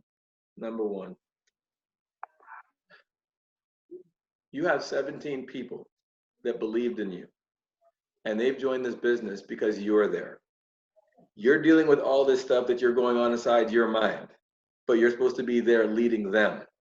You owe you owe something to the people who have believed in you and trusted you, even if in the moment you're feeling shaky in yourself. And if you're feeling shaky in yourself, remember that God is the one who brought you to this opportunity. Mm-hmm. And he's trusting you with these people who were inclined to work with you. But attitude reflects leadership. And from the leadership standpoint, you need to get your head screwed on. You're talking about where you haven't arrived yet, but with 17 people in the World Financial Group thing, if everybody was doing 3 to 5 deals a week, you know what I mean, like this, and you were doing the same thing, your situation is turned around overnight. God's already given you the tools. Yep.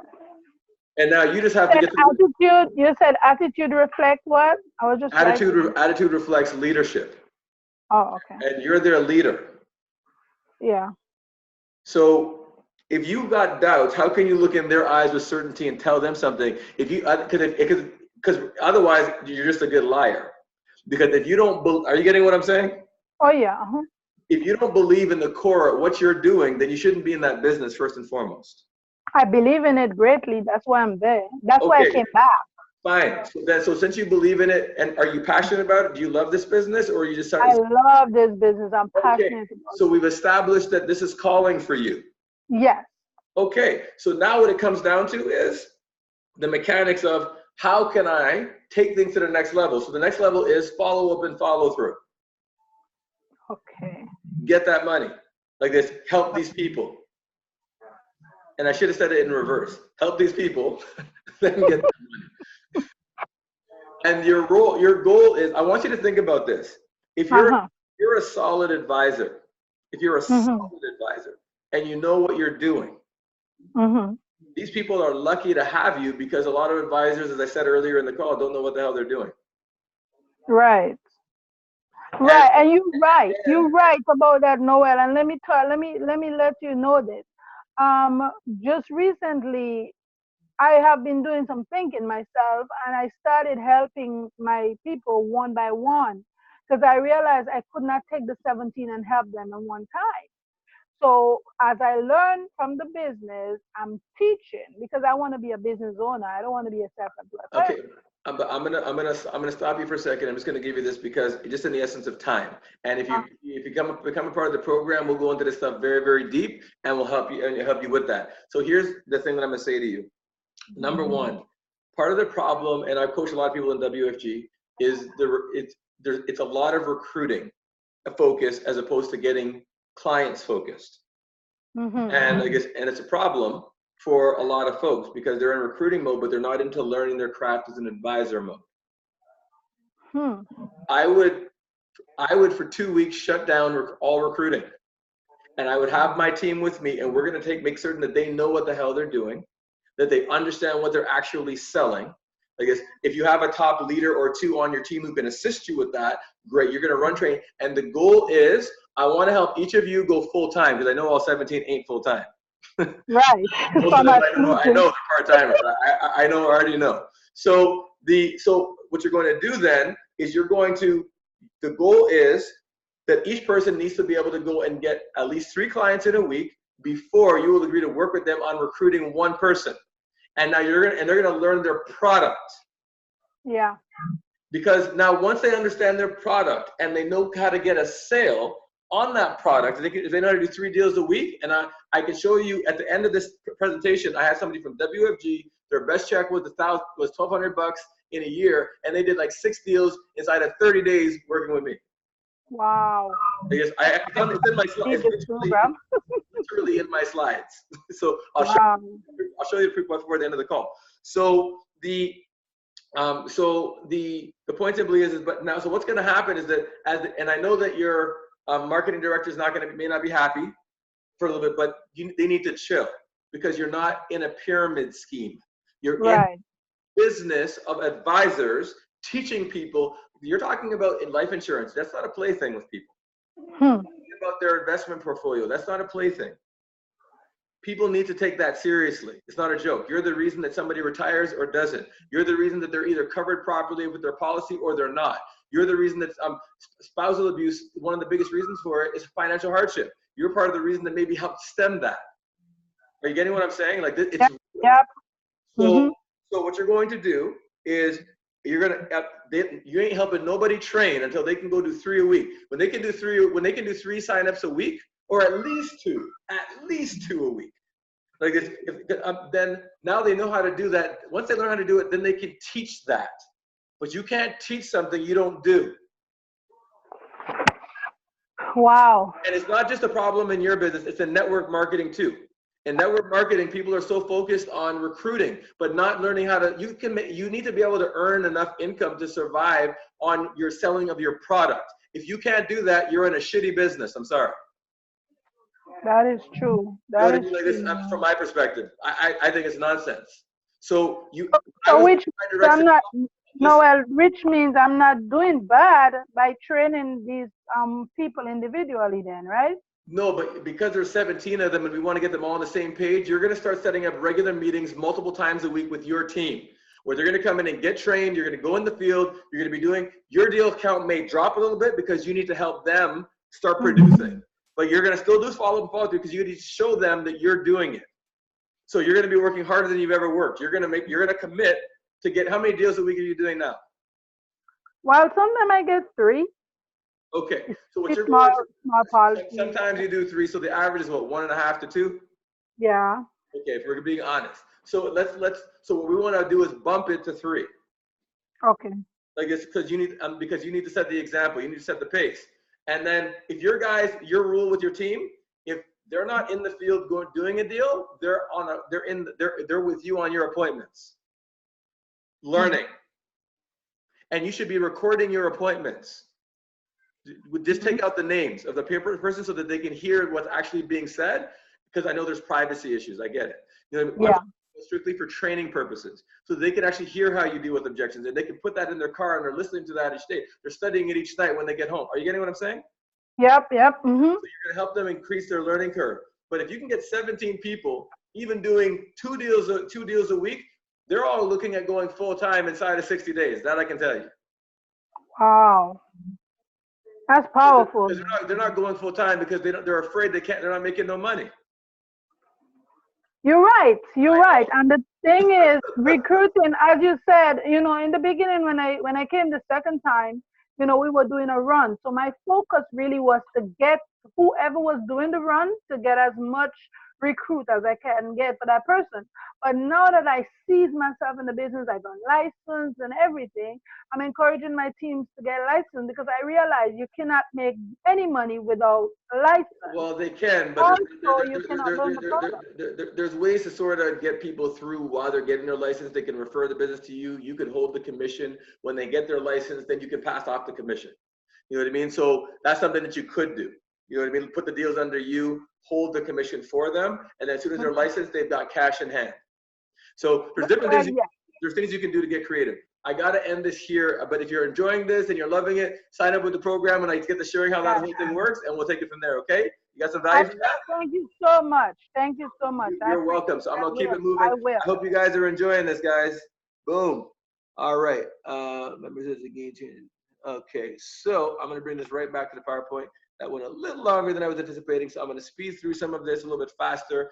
But I want to get to intellectual faculties, and I'm going to move through some things pretty quickly because we do have that time constraint today. Okay, so I don't have time to get into all these today, but these are the intellectual faculties, so you can get them down. So these are once you get control of these 6. Whoops, you're not seeing it because I'm not sharing my screen. Okay, let me share my screen.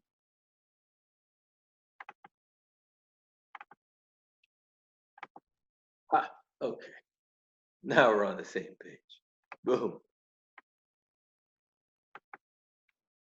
All right, so perception, will, imagination, memory, intuition, and reason. When you master these, you master your mind. You mastered your emotional state, which is the key to winning big. Okay, it's the key. Now, I just touch on perception really, really quickly. So perception, what I just did with our guest caller is I gave her a perception shift. So if you believe that you're not making the money that you could be, you're focused on the wrong thing. The focus should be on how can I serve bigger in this level? If you believe that you're in a slow season, what happens to your level of activity? Does it go up or down? Like this. And then does your productivity go up or down? Which way? Up or down? And then, you know, then your income, does it go up or down? Right? Whatever you believe, the way that you see it dictates how you feel, which dictates what you're going to do or not do. Some people have been doing a side hustle for a long time, and for a long time, but they still haven't gone full time. Why? Because they don't perceive that they can earn what they need to earn going full time. But you know what's funny?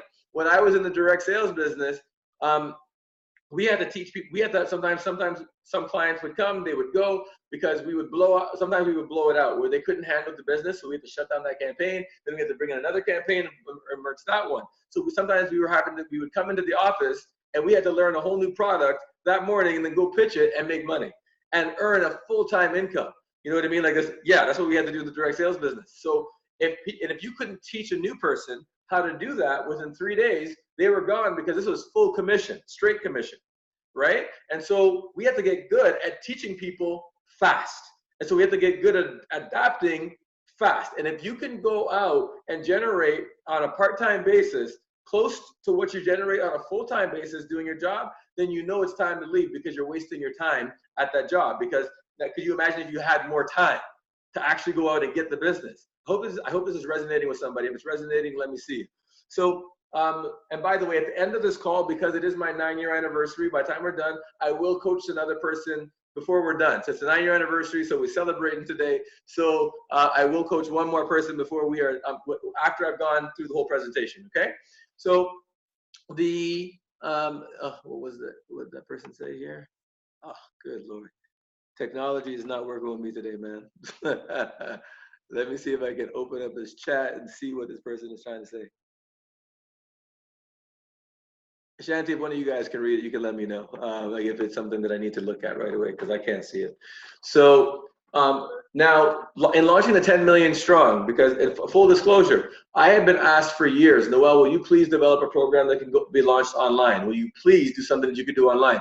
And I was hesitant because I didn't think that people could get the same results as they get in my classrooms online.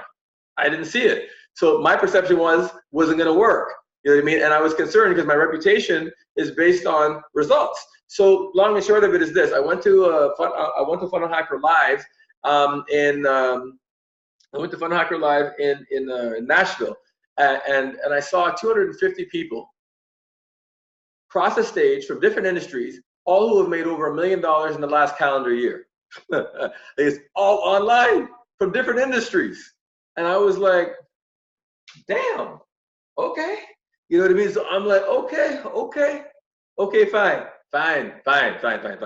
I'm down, I get it, it works, let's go. So as soon as my perception changed, the way I felt changed, and here we are. So the way you see things dictate how you feel, which just dictate what you're gonna do or not do. Relationships, whether they be personal or professional, why do they go sideways? Because two people see the same thing in a different way. It's about people getting on the same page, which will change the way that they feel, which will change how they're going to act or react to situations. So I'm gonna jump forward here a little bit. So anyway, my coaching business exploded, and because I've been able to help a lot of people, So Linda, she was a housewife. She wanted to launch a cooking business, and for meal prep, but I'm not a business person, I don't have the experience. She came to class, got some ideas. Now she does her business called Joyful Bull. She works full time in her business, and she does meal prep for people. Yeah, and she's really, really good. Her food is good. She actually cooked for me for a little while. Auntie Remy, she's from South Africa. I call her Auntie because in the West Indies, even though I'm Canadian, our roots, we don't call our seniors by their first name. So Auntie Remy, so out of respect. So she came from South Africa during the apartheid regime. She had left because of the racism and the hatred and the bigotry. She left. She went back to South Africa years later, fell back in love with her country, and now she runs tours to South Africa. And in her first 60 days, she made over $20,000 in the program. Boom. Like this, she beat up on all the young people in the class. She actually worked as a manager in a steakhouse. She worked part-time on her job, and she has a job fair business that she runs. And then on a coaching call, I gave her the nudge to go full-time. I just gave her some pointers, and now she works full-time, and she's on pace to earn her first 6 figures, and I was sort of celebrating, boom, I guess more results. So I'm gonna change gears for a real quick second here on the area of relationships. So with my daughter, she lives in the UK, and because of when my ex and I parted ways, as I mentioned earlier, they moved back to the UK. And I remember I talked about the financial hardship I went through years prior, right? So when I was going through that financial hardship, like Najah would always come to spend her Christmases with me and summers with me, and then one time I didn't have the money. And every time I'm talking to her, she's like, "Daddy, did you send the ticket? Daddy, did you send the ticket?" You know what I mean? And I didn't have the money. And I was trying to explain to her, and she didn't understand. She wasn't comprehending everything because she was diagnosed as being autistic at age 4. And so when all she could hear was, "No, I don't have the ticket. The ticket's not there." And she just kept asking. And the more she asked me, it was like death by 1,000 cuts. You know what I mean? Because I want to be Superman to my daughter. You know what I'm saying? So I made a really bad decision. It was a very poor decision. I decided, let me pull back from the communication for a bit. Let me get this money. So the next time I talk to her, I can say, "Baby girl, I got your ticket." She interpreted me pulling back as daddy doesn't love me, daddy's not talking to me, this and that, which was not the case. You know what I mean? Like it's, and you know, and it was actually through her stepdad that he brought it to my attention. And he said, "Noel, I know you're going through a tough time, but it's not about the money. It's just about her seeing you." And I'm like, "Oh my God!" And I felt horrible, horrible, horrible, horrible. But I'm so glad it happened. I'm glad he manned up and said something to me. You know what I mean? Because a lot of people wouldn't have said anything. And as a result, I made the decision that no matter how busy things get, no matter how challenging things are, no matter whatever happens, my daughter comes first, and she's gonna know she comes first. And so now we spend all kind of quality time. We're closer now than we've ever been. And praise God, I am so grateful that somebody spoke up and said something. For some of you, it may be with your significant other. It could be with a family member. It could be with a friend. It could be with a business associate. When you start getting into the communication and you start demonstrating real love, now remember, you can't force somebody to be something they don't want to be. You can't force somebody to live a way they don't want to live. A person forced against their will is of the same opinion still. So, you know, they gotta want to if they want to because some people are wanting to get people to change the way they are, but they have a right to be the way that they are being. You have also the right to decide whether you're going to be there or not, and that comes down to a decision, right? But thankfully, I've been able to help with everything that I've learned from my divorce and my situation with my daughter. I've been able to help save a bunch of marriages and relationships. And I've also helped people move from get out of toxic environments that they should have left a long time ago. But in the area of toxic environments to paradise at home, there's Oliver and Joanna. They were having some difficulties at home because he'd been trying all time. He was a serial entrepreneur, trying a bunch of things that didn't work. She started losing belief in him. And like this, and then I told him, I said, you got to take responsibility, man, because she's there, she's your wife, she loves you, she has your back, but she wants to support you, but she's not seeing success. So she went home. I owned the fact that he hadn't handled business the way it needed to be handled, but now he took responsibility, found a coach that knows what he's doing, and then he said he just needs 6 months, just 6 months in order to change things. And if it doesn't change, he'll go get a regular job, no problem. So that changed the whole environment because now she felt acknowledged like this, you know, and you know, the environment in their home changed, everything, and they've gotten so much closer, so much tighter as a family. And he launched his, he coaches parents on how to build a tighter relationship with their kids, and he runs soccer camps. You know what I mean? And so he's crushing it. So I'm really proud of him, and he's making money. That's my man, Oliver. Then Paul and Shireen, they had a fidelity issue in their relationship, and the question was, can a relationship survive after infidelity? And thank God the answer was yes with them. Had them redefine what a relationship meant to them. Why did they come together in the first place? What is it that they expect from one another moving forward? What is it they want? How can each one of them make each other happy? And how can we reestablish this trust? Can we let go of what happened? I guess, and move forward as a couple? And the answer for them, thank God, was yes. And now they're happy together and life is good. So I'm really, really happy for Paul and Shireen. And then Daniel was on the opposite side of the spectrum. He was a person, he was a bit nervous to go and meet the new girl. Like he'd always sort of be that person who was shy. He'd be looking at a girl all night and not say anything, right? Well, I reminded him, I said, listen, you don't even know if this person has the same value system as you. You know nothing about their personality type. You have no idea how they live. So you don't even know if they're compatible with you. It's not a marriage proposal, bro. It's just an invitation to get to know somebody. That's it, right? And so he overcame the shyness, met the love of his life, you know what I mean, Sarah, and I was at the wedding in Mexico. It was a great time, and now they have a baby boy together. Boom. So sometimes you just got to overcome that being shy and taking that action, taking the initiative, and let somebody know how you feel.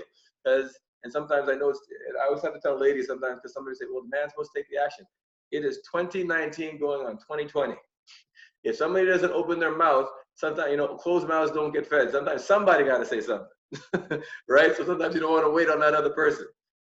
So secret number 2 was support and structure. Guys, I hope you guys are getting this, and I'm going through this relatively quickly right now because I want to keep true to the time that we've set for today.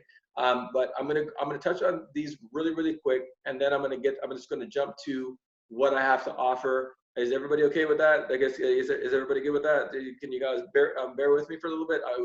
We're almost there. Y'all enjoying this? Y'all getting something? Okay, great. So my second job was I was a camp counselor, and I was petrified about public speaking, like absolutely petrified. And some of you, when it comes to getting out there, talk to people, woo! You know what I mean? It's a scary situation. And I was no different. I was petrified. I remember feeling one time I went to talk in front of a group of people. I could clearly see that they were not feeling me, and everything that was in my mind, it sounded smart in my mind. When it came out like blue, blue, blue, blue, blue. It's horrible. I was mortified. And then, one of my supervisors, he taught me how to take control, and he said, look, Noel, when you're going out there to talk to somebody, you ever, it's like kind of like writing an essay. You ever do an essay in school? I'm like, yeah. And he said, well, what you do is, structure it. So you have your thesis statement, then you have your 3 points to back it up, and then you have your conclusion at the end, right? So structure it, practice it, then share it. And that took some of the fear out for me, because now it was planned and I had a structure to follow, which made it a little bit easier. The next thing was, he said, Noel, it's impossible to screw up what you're going to say, because nobody knows what you plan to say in advance. So your pitch is going to be perfect because nobody knows any better. I guess, and so for all the salespeople out there who are scared of talking to people, man, you can't screw it up. It's impossible, because they had no idea what you were planning to say in the first place. So that took a lot of fear and the weight off of me, right? And then he reminded me that remember, you're there to serve. Somebody in that crowd needs to hear what you have to say. Maybe not everybody, but there's somebody who needs to hear what you have to say. And you don't want them to lose out on the message because you decided to shrink. He says, go and serve, and help these people, because the kids need your help. And you're going to help guide and mold this generation. So remember that you are there to serve. Another thing he taught me was to have some backbone, because there were times when parents could be abusive, and also kids. And he taught me how to be friendly but firm, and not take nonsense from people, which has kind of led me to where I'm at today. So after getting that advice, I actually found joy in talking to people because of the impact that it had on the kids. And at the end of the summer, you're getting kids from them and hugs from the parents. Thank you so much for little Johnny, little Susie, really appreciate that, and it was great. And I went from pain to joy, and I felt like I really found my voice. And because I found my voice, I was able to help other people find their voice. And so Elizabeth, at her job, she was in a very toxic work environment. I told her she needs to speak up and be honest with people, tell them what she's thinking and feeling. Do it in a respectful way. And she did. She spoke up, and then she put some ideas out to help change the environment in the office. Everything completely changed. Productivity went through the roof in the office, and she got recognized, and she got a promotion, and then she got headhunted by another company like this, and it got a higher paying job. Pretty cool. And then Sabrina, she works for PepsiCo as finance manager. She was petrified of talking to people. She took some of the tools that I gave her, and people started loving her talks. She got recognized by the executives, and then because she was working crazy hours and she was not seeing her kids, and when she did see her kids, she was exhausted. She had no energy left. I told them, I said, have you told the people at work what their situation is? Like, what's happening at home? And she says, no. And I said, well, if they don't know, they can't help you. They're not mind readers. You got to open your mouth and say something. So she did. And then they let her start working from home a couple of days a week. And now she could be there more for her kids, and everything changed. She also decided to get in the best shape of her life. You know what I mean? Taking care of her health. She met the love of her life, and she said her life is living proof that these lessons work. Marianne, she'd been a housewife basically from all of her adult life, raising her kids. And, and then she said, I want to go into business for myself. I want to do something. So she launched an Epicure consulting business. And her thing was the fear, are people going to listen to me? Am I credible? Look at me, and she was insecure in that way. She got some pointers and some tips from me. She went from having 10 clients over a few years of being in that business to having over 50 clients inside of 60 days with me. And she said, I would have never had these results before taking the class. So as this sort of ties into what I talked to our caller about in sales. I learned how to, couple of things that I had to learn when I was in direct sales when I first started were how to manage my day, practice my pitch, recognize that it's a numbers game, and of course, follow up and follow through. We were talking to 50 people a day, and I always say to people, if you're not talking to at least 50 people a week about what you do, you don't have a business, you've got a hobby. I learned how to follow up and follow through because he said, Noel, if somebody owed you money, would you go back and pick up that money? Yeah. He says, well, go pick up your money. That's what the follow-up is, follow-through is. Okay, they gave you the time of day. Now you just got to go back and have the conversation and go collect your paycheck, okay?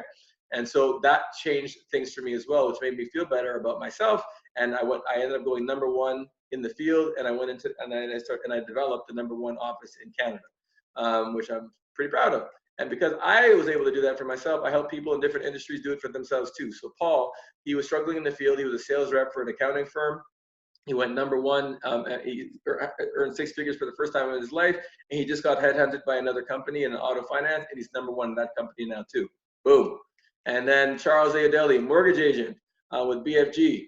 He was working at the Y when we first met, struggling. He was about to sell his car, and he was doing 3 deals a year as a mortgage agent. Now he's doing 12 plus deals a month. He earns multiple 6 figures, and he just became a partner within his mortgage brokerage. Pretty cool, right? Michael was struggling as a real estate agent. He used to rely on selling leases in order to make ends meet.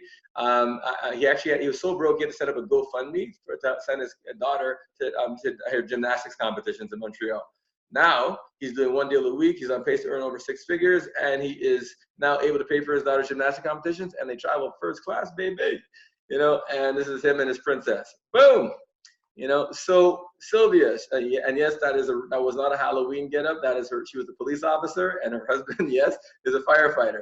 Frank, wonderful couple. Sylvia, she was full-time police officer for 10 years. She was doing her Enagic business on the side.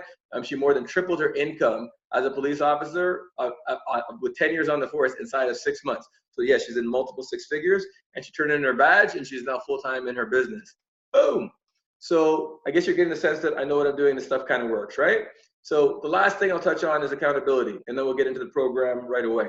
So I went through a really tough situation. I don't know how many of y'all have ever dealt with a serious injury before, but from overwork and stress and not taking care of my body resulted in a serious back problem.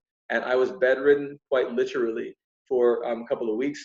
I had to walk with a walker. That's the walker I walked with. And my mom had to move into my house. Couldn't bathe myself, couldn't go to the bathroom by myself. It was really, really bad. And, I was doing the physio. I had to bring my team into my house to work from there because I couldn't get out, because I pain like I've never experienced before. And my goals went from how much money I wanted to make to just if I could just walk down the bloody stairs, you know what I mean? So I decided I was going to put my health first for a change. And once I started to be able to walk again, and so I hired a trainer, Travis, who's actually one of my graduates as well. And this is how fast things began to change for me, because I got committed to getting healthy. Noel's second tap at monkey bars. Look at this man go. Woo. Lord have mercy. What? Oh, look at this. Oh, Noel's killing it, man.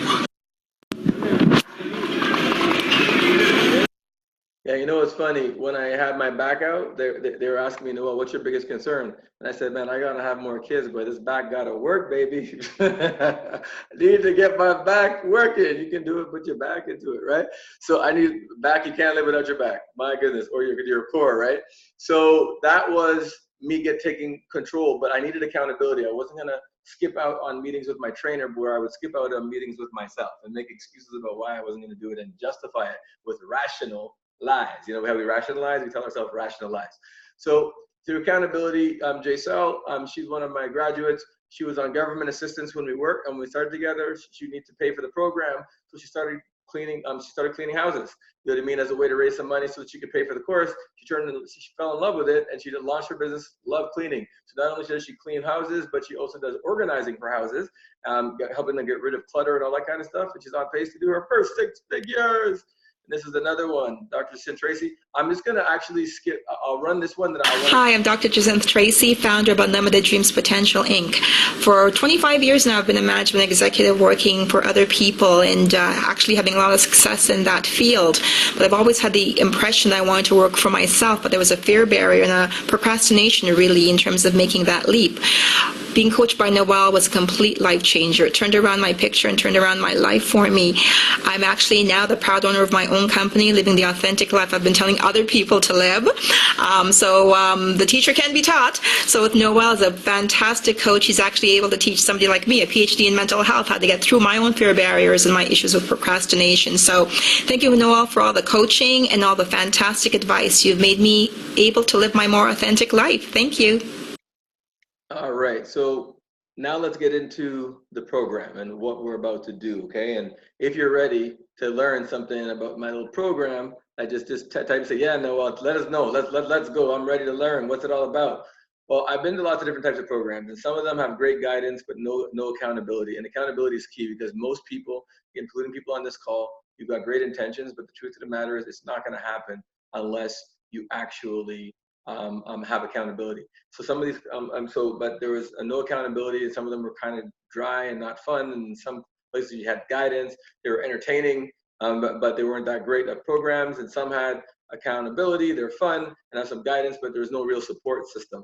And I wanted to create a program that takes care of all of those needs. And so here's the big question for you. If you had guidance, support, structure, and accountability on a day-to-day basis, and a fun environment, would you be further ahead than you are now? Please type it in the chat, and I will wait, because I really want to know if I'm talking to the right people. If you had all of those things, accountability, support, structure, all of those things, would it change things for you? Would your life look different than it does right now? Put it in the chat, yes or no? Yes, yes, yes, thank you. Okay, so thank you. So let's get into it. So why do you need all of these things? It's because you want to collapse time. We're trying to buy back or get our time back. So let's just say if you want to go 50 miles down the road or 100 miles down the road, whatever the distance was, and you're walking. Walking takes a while. If you took a bike, you get there way faster. If you take a car, boy, you're there in seconds. If you're in a plane, oops, you're up and down, right? We're collapsing time. We want to get our time back. That's why we do it. And so I'm going to explain to you right now how my program works. So listen closely, and again, if there's questions, put them in the chat like this, and then we'll open up the floor for any questions that people have. Okay. So guidance. You're going to get audios and videos. Now, the audios and videos are extremely, extremely important. They're actually duplicates of one another, and the reason for that is repetition is the mother of skill. And I want you to remember I talked about the conscious mind and the subconscious mind. Whatever idea is impressed on the subconscious mind by law must be expressed through the body. So whatever is impressed must be expressed.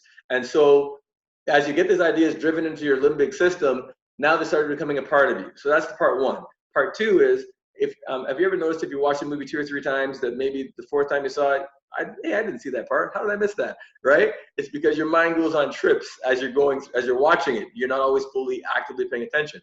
And I want to get you into active learning and active listening so that you can actually get the material. We have it's called action assignments. So there's downloadable PDFs that you get with questions that you're to answer, and then there's action that you have to take. And after you've gone out and taken the action, you click check off the done box, and then you move on to the next piece. And so each time you check done, it feels good. Remember pain and pleasure? I guess because it says I got something done. Like this, and then you start building momentum because you're getting stuff done all the time, because you're always getting these little assignments to do that you go and do. There are also multiple choice quizzes at the end of each section. And why do we have that? Because a lot of us are into passive listening. When you're in your car, you're in your house, you know what I mean? Like this, you're listening to stuff as you're putting around, but you're not sitting down and actively listening and pay attention and taking notes. So the quizzes, and they're multiple choice, they're short, they're like 5 to 7 questions. They're basically, you couldn't have answered the questions if you didn't listen and you weren't paying attention, right? So it's just making you, it forces you to actively listen more. So that's one reason. The other reason is that you get points for all the tasks that you complete correctly. And so for all these points that you get to win stuff. So I'm going to get to the prizes section in a minute. There's actually a competition. It's going to be some fun. So we'll get there in a minute. Okay. So but you do get points, and so because there are points associated, we want to make certain that people aren't gaming it and they're actually doing the work. So I want you to just think about this from a material standpoint, because this is the things that we're going to be teaching in the program. Could you imagine ending procrastination, like a life without procrastination, inside of 60 days? To not have to, like, procrastination is the thing of the past. It's done. It's over. Like this. That's what one of our primary focuses is on, and helping you to get control over your emotional state. Like so acting when you don't feel like acting, type of a thing. You know what I mean? Sometimes you just don't feel like you don't feel like getting off the couch. You don't feel like making those phone calls. You don't feel like getting control of your emotional state. Eliminating overwhelm. Some people are putting off things because they're so overwhelmed. Oh my God, there's so much stuff. What do I do? Right? Like this. And so we're going to help you get past that. We're going to show you how to prioritize to get past that. Taking control over your days, getting control over your schedule, and making certain that everything is good. Everything you're doing is actually taking you to exactly where you want to go. Eliminating negative patterns that keep showing up. I'm sure some of you can relate with this, that there are certain things in your life that keep showing up. And you're like, why does this keep happening to me? why does this keep happening to me? Well, that's on the negative side. Then on the positive side, this keeps happening, man. This keeps happening. This keeps happening. Why do things keep showing up? You're going to learn about energy, frequency, and the law of attraction, and why certain things keep showing up, and why it's important to get control of your emotional state, so that you can eliminate sabotage and change a new loop of things that keep coming at you. Also, increasing your income. I guess we're going to give you techniques on increasing your income. I'm also going to teach you how to forgive yourself for things that have happened in the past, and as well as others. So letting go of the past. We're going to be going through exercises to help you let go of those things. Big one, fear. Could you imagine overcoming fear, where you could now, or if you felt some fear, you had the courage to work past it and to break through it, right? Like that's a big piece of what we're going to be doing. We're going to be helping you to rebuild or strengthen your self-image. Your self-image is who you honestly believe that you are, what you believe that you're entitled to. You can't out-earn your self-image. Who you honestly believe you are dictates also the type of people that you attract into your life. It dictates everything from your standard of living. So for some people, it will be a rebuild. Some people it will just be strengthening, you know what I mean? And making it stronger, right? We're going to help you to eliminate negative addictions. You're going to get the beginnings of becoming financially literate in this program, and also eliminating self-sabotage. So there's no point in building all this stuff just to break it down, right? So the educational component is valued at $14.97, okay? And that's the audios, the videos, and downloadable action book with all that content. The next thing is each Sunday, and yes, there's one tonight, because the first class is actually kicking off tonight, 7 p.m. Eastern Standard Time. So on these calls, there is, we're going to be going over material. Tonight's going to be an orientation call, because it's the first call, I guess, and I'll also be doing some coaching like this. And but in the general calls, we'll be going over material that you've covered. People will be sharing success stories on the breakthroughs that they've got, I guess, and you'll be getting some live coaching, like some of the stuff you heard. But it's not just on a professional level; it's also on a personal level too. Okay, because this is not just a business or career-based thing. This is a life thing. So again, with that one, you're getting the content, as well as you're getting the one group coaching call per week. That's 8 calls over 60 days, valued at $19.97. Support and structure. We have a Facebook group where you're going to get encouragement, support, accountability, and are going to help you rewire and build on communication. So here's how it works. You'll notice that this person, True Michelle, if you look to your top left, you'll see that she has 3 things that she put in for personal and 3 things for professional that she accomplished. That's called your daily 6. So I ask everybody to do a daily 6. 3 things that you've accomplished each day for personal, and 3 things that you've accomplished for professional or business each day. And so each time that you post something, it feels good because you're saying, I accomplished something. Then when people, you notice the hearts and the liking, when people see that feels good when people like and acknowledge you. And then you get sometimes people down here, if you look to your bottom right, hey man, I got you. They go, you go girl, make that stuff happen.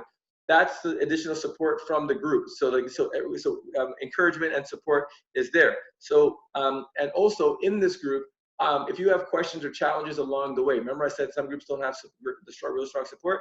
If you got questions along the way, you can tag me in the Facebook group, and I will respond vis-a-vis video. You know what I mean? Video response, so you can get the answer, and that same question can help other people as well. So you're getting the audios, videos, downloadable action book, the one group coaching call per week, and our Facebook group. And by the way, this does not show up in your newsfeed, so you don't have to worry about private stuff that's in the group going outside. It's all housed within our group, okay? It's a private group that's only for our people in the class. So the next part is accountability teams. Like this is like the holy grail, the holy grail. And accountability in the week, I have team leads who are graduates from the last program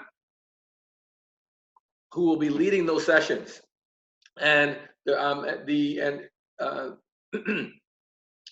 what I found is that people who've done accountability and really stuck with it, there are some groups from years ago that I've been coached still have accountability groups that have been meeting still from that time. Their results are through the roof.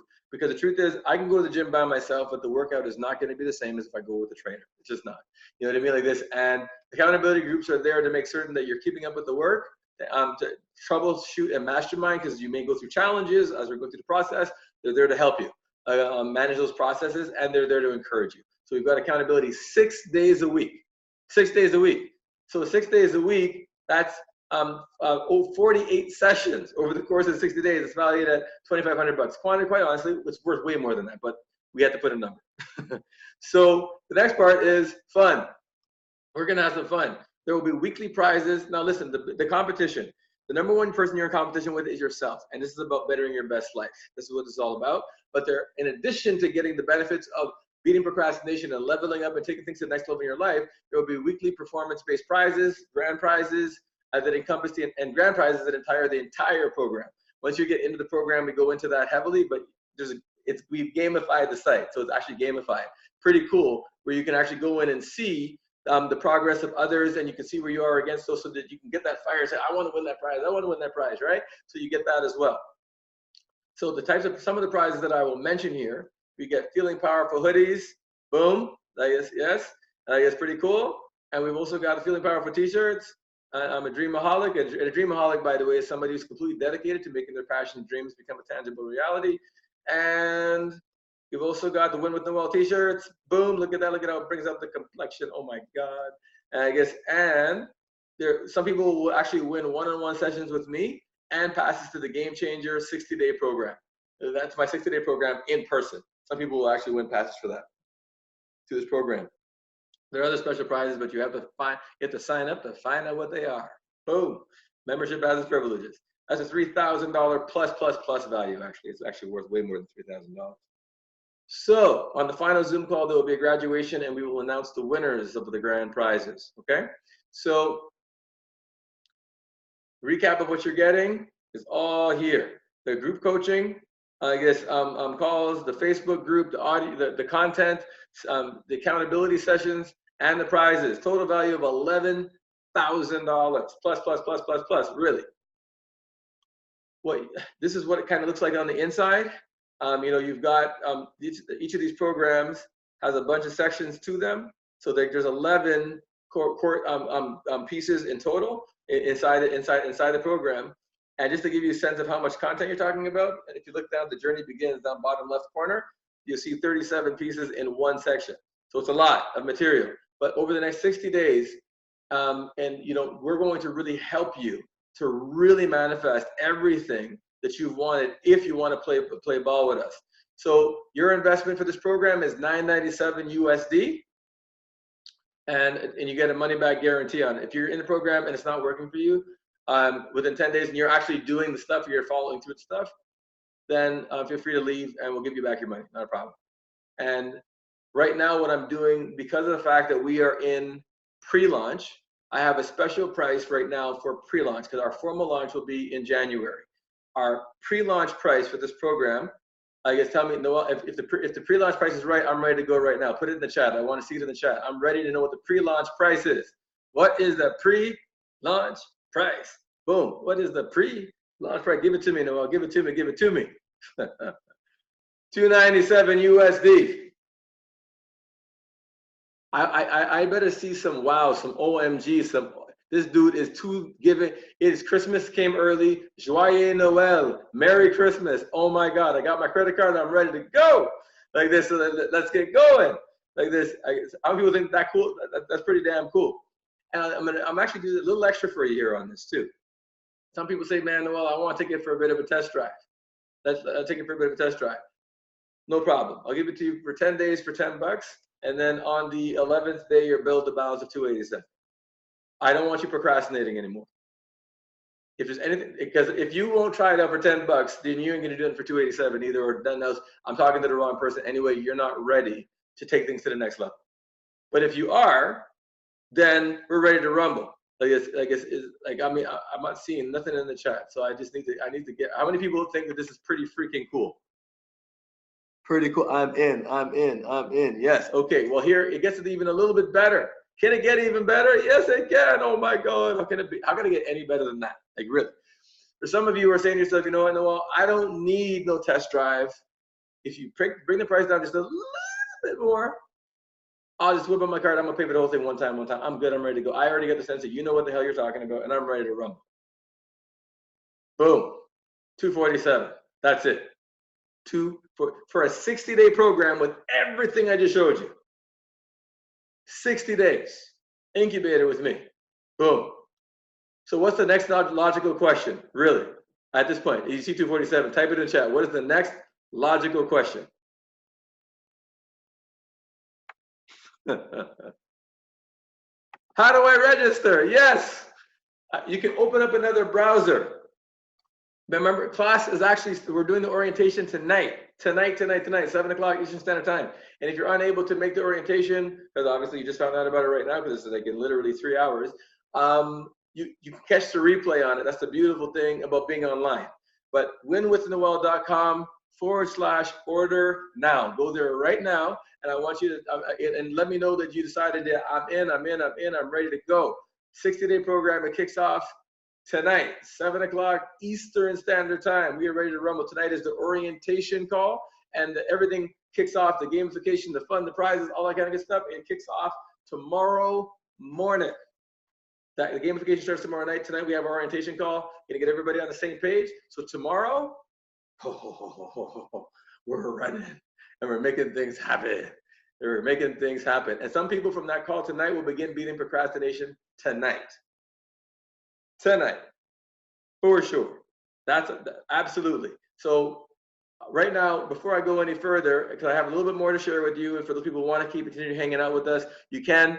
And I guess I'm not done with the slides yet, so I got a couple more things, but I want to, just because I know some people, we did say 2 hours, so I want to make certain that people can go there. If there's any questions, please ask them now. This is the site you go to, winwithnoel.com. It's also in the chat. I'm sure it's in the chat. If there's any technical difficulties, go to coach@winwithnoel.com. Any questions that anybody has for me about the program, the floor is open. I guess any questions that anybody has, just type it in the chat and I can unmute you, and then I can take any questions you've got. And type in the chat too. If you're registering, type it in, say, yeah, man, I'm in. I want to be a Dream-A-holic. Let's go. Like this, let's get going. So winwithnoel.com/order now to get registered. Again, if you can't make the call tonight, it's okay. You get the you'll get the replay and just jump in to the fray, because you'll know everything. You'll have had all the instructions and all of that. And come next week Sunday, you can make it in on that coaching call, and it's going to be actually a live formal coaching call that we're going to be doing. Any questions? How many people are okay? So I'm just going to scroll down here. So Nana, are we good? Bozy, are we good? Miss Sensual, are we good? Shamika, are we good? John Wolf, are we good? Like this, I guess, let me know what you're feeling, what you're thinking. If you got questions, anything that's holding you back, I'm going to continue with the slides in 2 seconds. I just want to make sure I got all the feedback out the way, and I'm going to continue sharing a couple more things with you guys, because it is our anniversary.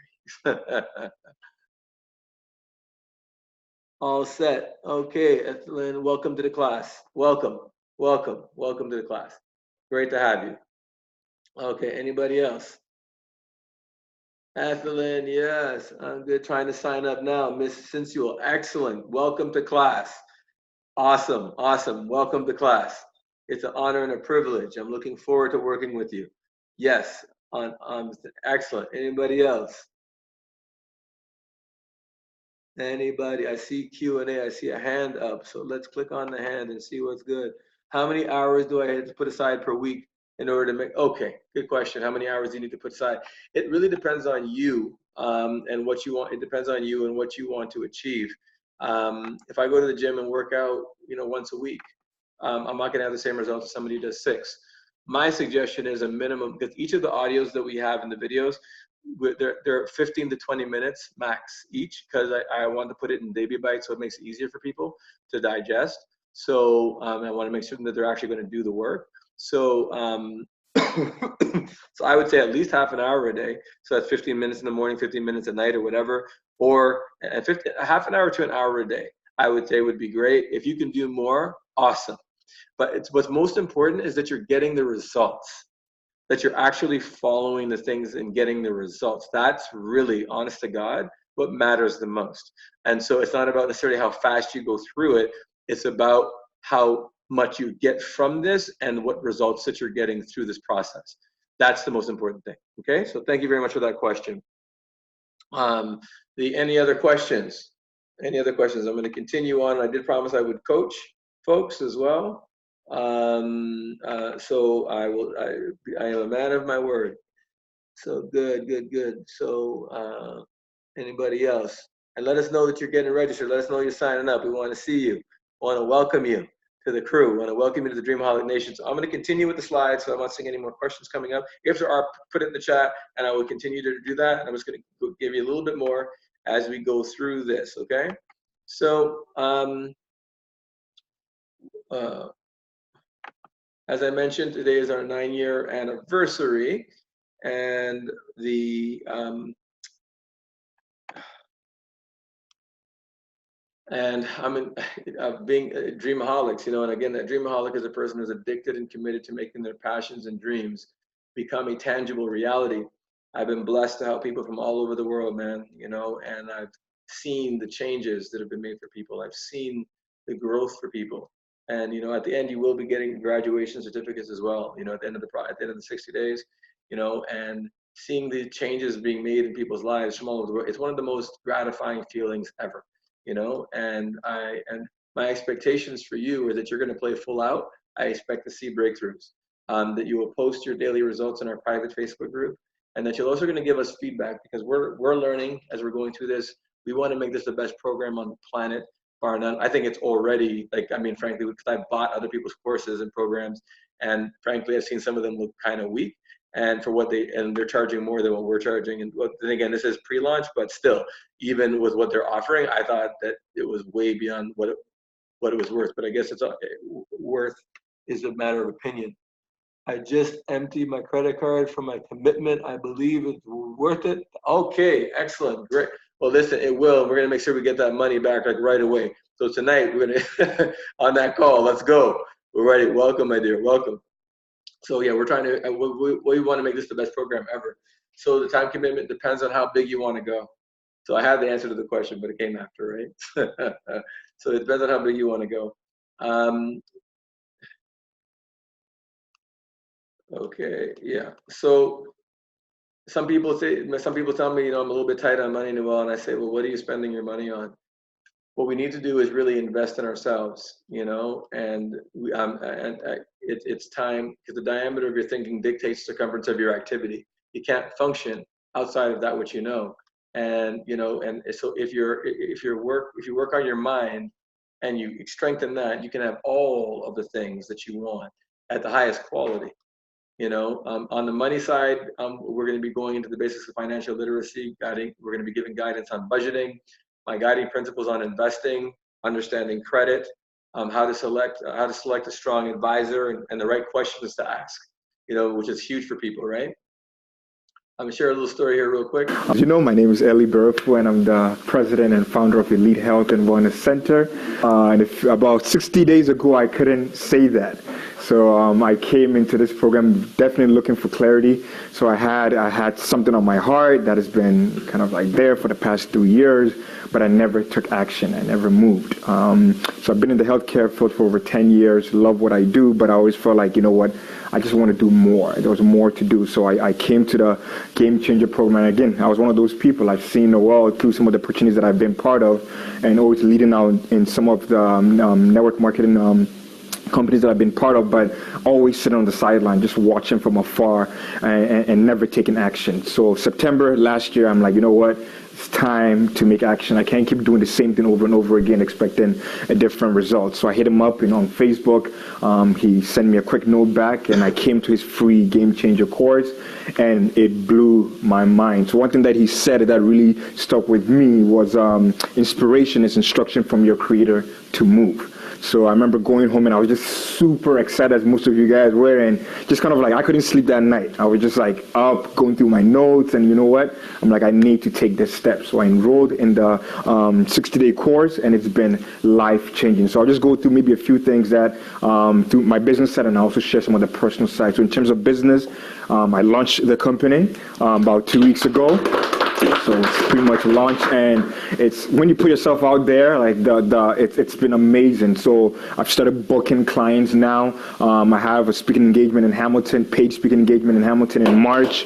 They wanted me to speak for about a week to young people there, but I only told them I could do a couple of days just because of the schedule.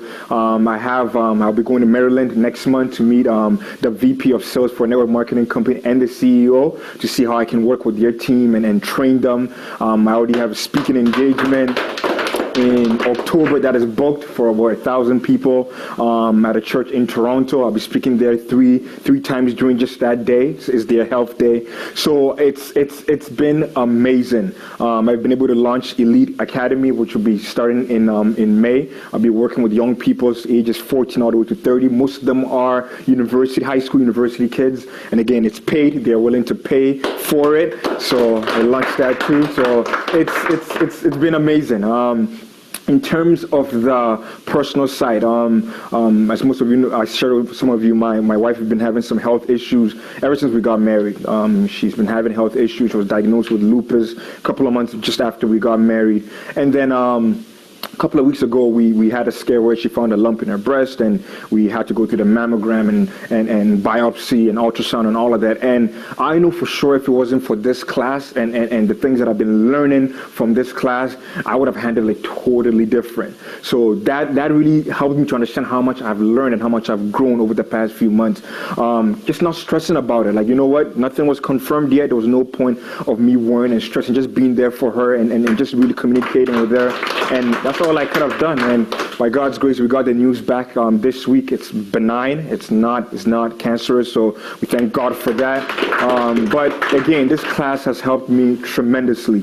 And I've known for sure that I've grown as a person. And I just can't wait. I can't just wait to get out there and just keep serving and just giving and pouring into people, because we know that those who serve definitely deserve. So again, if you're like me, you're at home, wherever you're watching this, you're sitting on the sidelines like I did for the past 2-3 years, don't be like me. Take action, get in the game, connect with Noel, and you won't regret it. You won't regret it. So I just want to say thank you so much on behalf of my wife, because I've used these skills to also help with her business too. We just want to say thank you. Thank you so much for pouring into us, for investing your time and just following your calling, because of you and because of you saying yes to your calling, we are walking away better people. So the last thing that I want to leave with you is, if you practice and walking in God or your Creator's principles, you can definitely walk in His promises. So no matter what you're doing, just don't be scared. Take everything that we've learned for the past 60 days and just go out there and just go and win. Thank you so much. All right. Oh. Thank you, man. Okay, so what I want to do is John Wolf. He had a question. He wanted some help. So is John still on the call? I want to open up for him to talk. So John, can you hear me? John, you there? I think you'd raise your hand, I believe, or expressed that you wanted some help. So let's see if we can unmute John. John, you need to click the unmute button on your computer, and then we can chat for a second here. If you can hear me, there's an unmute. You can click the unmute button and good to go.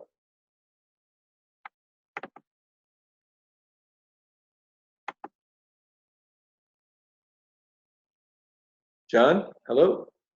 Okay. Is there anybody else who wanted a lifetime trial? What is that? What's that question there, Juliet?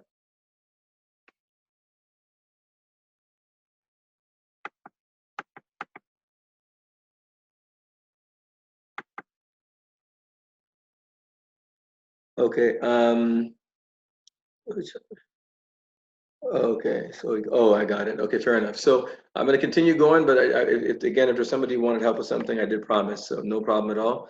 Didn't hear back from John there, but John, if you still pops into your mind, happy to serve, man.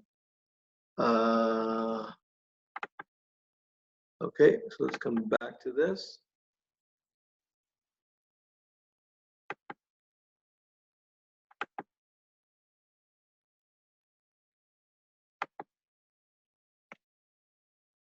So we're going to be going deep into the 6 intellectual faculties, how to get control over your emotional state, learning how to get leverage over yourself when you don't feel like doing something, learn how to let go of the demons of the past that are robbing you of the future. And this is major. This is a person who is dealing with major depression, and I've helped a lot of people who are dealing with depression and anxiety. And just take a listen to the story. It's really, really powerful. Hi there, my name is Candace Harris Parker, and before meeting Noel, I was in a very bad place. I was depressed, and I remember coming home from work and all I wanted to do was go straight to bed because sleep was the only release for me.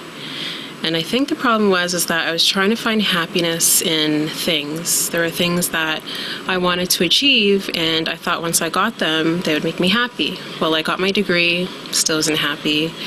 Started my career, still wasn't happy. Bought my first car, still wasn't happy. And I remember my doctor pushing me to go into antidepressants and pushing me to go on stress leave from work, and I fought that. I fought against that, and instead I met Noel, which I'm very grateful for, and I enrolled in the Game Changer program, and he taught me, the biggest thing he taught me was to change my mindset, and that happiness was a choice, and I've made the choice to be happy, and I feel absolutely amazing. And I found that I just have so much energy now to start doing the things that I love to do. I'm back in the gym, I'm dancing again, and I'm on my way to opening my own dance school. And the transition's been fantastic. So anyone out there suffering from depression, listen to Noel. He knows what he's talking about, and he'll help you get clarity, because that was the most important thing for me, was just getting clarity and knowing what I want and focusing on the positive things and what I want to achieve. So thank you, Noel. And I'm going to teach you. You'll learn over 20 techniques on how to overcome and beat procrastination, to get leverage over yourself. And you're also going to learn the art of avoiding distractions.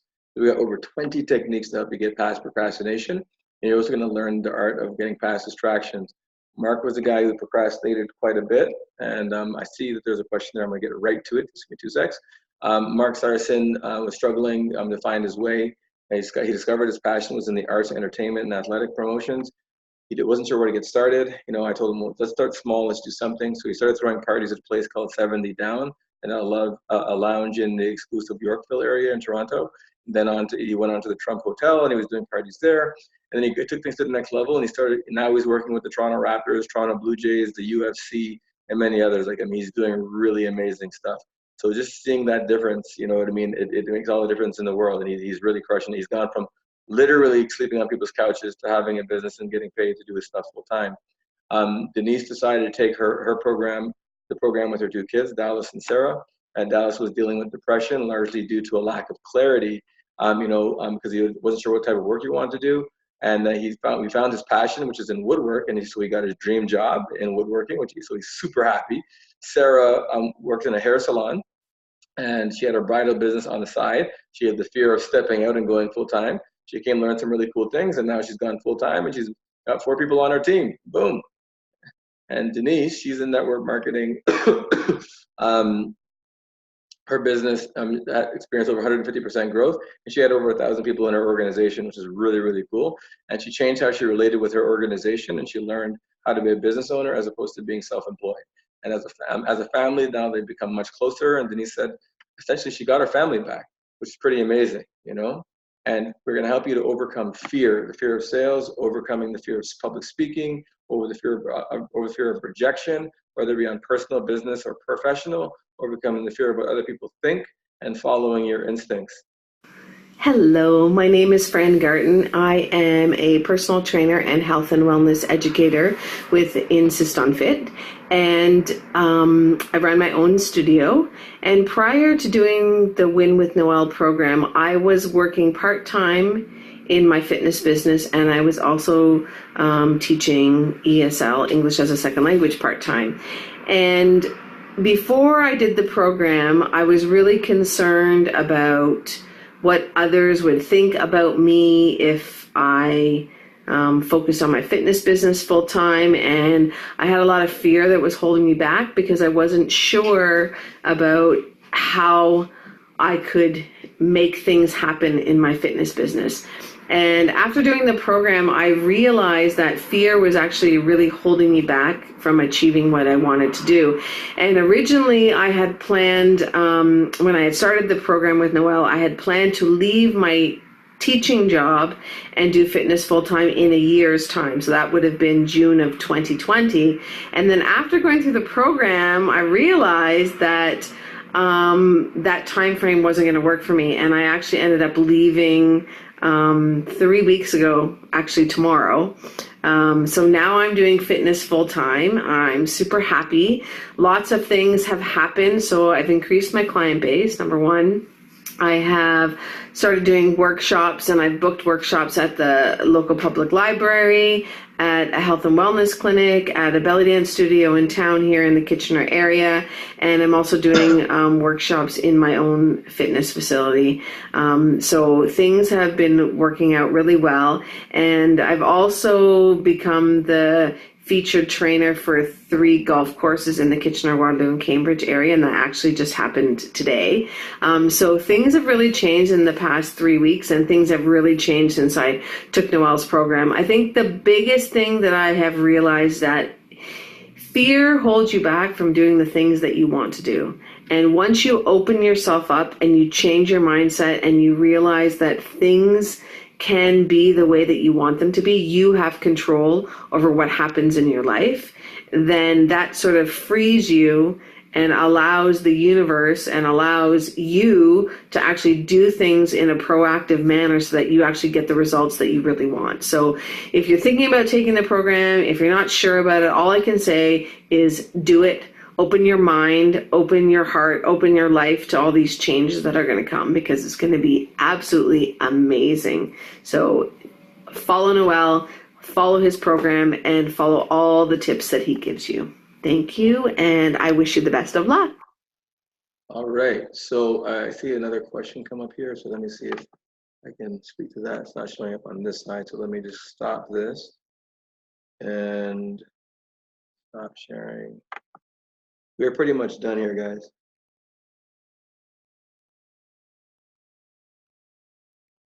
Okay, so we got Etans. I'm not sure what that is, ethylene. So that is the 8606. What is that? Is the instructional video out? I tried to connect with Wolf on the call here, but he didn't say anything more. So okay, so guys, what I'm going to do is there's literally 2 slides left.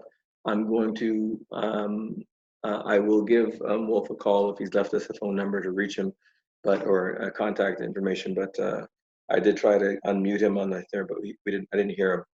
So come through. So as we're wrapping up, because we're way past time, it really comes down to this, not just because there's a ton more testimonials, but I'm not going to. I'm continuing going through them. I think you guys get the sense that I know what I'm doing, and so I'll just skip through all of these and all this kind of good stuff. And what I'm going to do is jump to see. There's so many testimonials, man. Oh, and by the way, that's the WFG guy, by the way, World Financial Group, that I still telling you guys about. Yeah, follow me. There's a ton here. So the real question comes down to, this is just showing you that I basically it's not all work. It's about enjoying life and enjoying the moments and having a good time too, having some fun, and taking care of yourself. All of that stuff is important. Taking that time out for family is so important, right? And I want to jump through to the end here and ask the final question, and I'll just answer the questions that are coming up in the chat. Yes, I'm jumping through fast. So I guess the real question and the last question is, for anybody who may have not registered as yet, do you believe that I can actually help you? And it's really a yes or no, like this. And if it's a yes, then let's go. Let's get signed up. Let's get going, and let's crush this thing together. We start tonight. I'm ready. I'm looking forward to working with you, helping you through the process. materializing everything that you have in your heart. That's what this is all about. So I'll look forward to having the opportunity to working with you. So I'm going to stop the slides here. Just go here. Look at the Q&A. Okay. How many hours? Okay. I have all the fears you listed there. Will the program be enough to deal with that? Everybody is different, and the question is, how will you relate with the material, and will you follow the instructions? You know what I'm saying? Every person is different. Like, I've had some people who came into this class who were dealing with fears and anxieties, and inside of 24 hours, boom, things change and it snapped. And then there's some folks who it's taken a month. It just, everybody's in a different situation. So without knowing you and knowing your background and knowing where you're coming from, it's impossible for me to answer that question. What I will say is that we deal with all of those areas. You know what I mean? We deal with the areas of fear and helping people get past those fears, which is what has enabled even people, just as was stated there in the last video testimonial, that it can help anybody who wants it get through and get to where you want to go, I guess. And so it really, but you have to remember this. The role of the coach is to call the play, and it's the role of the player is to execute. And so in this instance, it's the role of the students to execute. So if you're willing to follow the instructions, work with me, I guess, and work with our team, we're going to do our absolute best. We'll give you the best we've got. And but I'll tell you that the reason that I have all the success stories that I have is because people have managed to conquer fears. Now, are all the fears conquered in 60 days? Well, if you conquer 2 or 3 of the strongest or most powerful ones. You know what actually I'd like to do, actually, anonymous attendee, would you mind coming on voice? Because I'd actually like to talk to you on here and actually let you, because I want to actually find out specifically what it is that you're dealing with. And I'd like to help you with it if you want help. So let's do it right now as we're getting ready to close out. So, and let me hear exactly what you mean when you're talking about a specific fear, then maybe I can lend something more to you to give you a better answer to your question. So what is the number one fear that you're dealing with? Or type it in. What is the number one fear you're dealing with?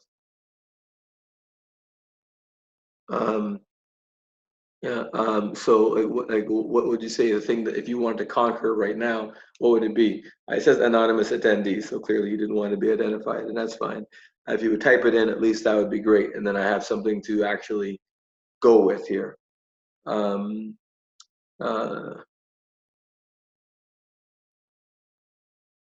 Okay, so the anonymous attendee, anything? No?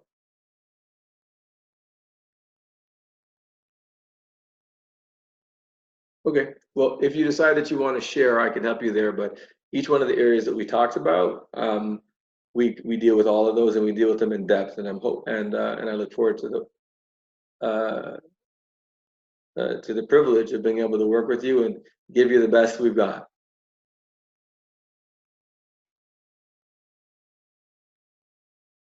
Okay, so Nana, she's saying that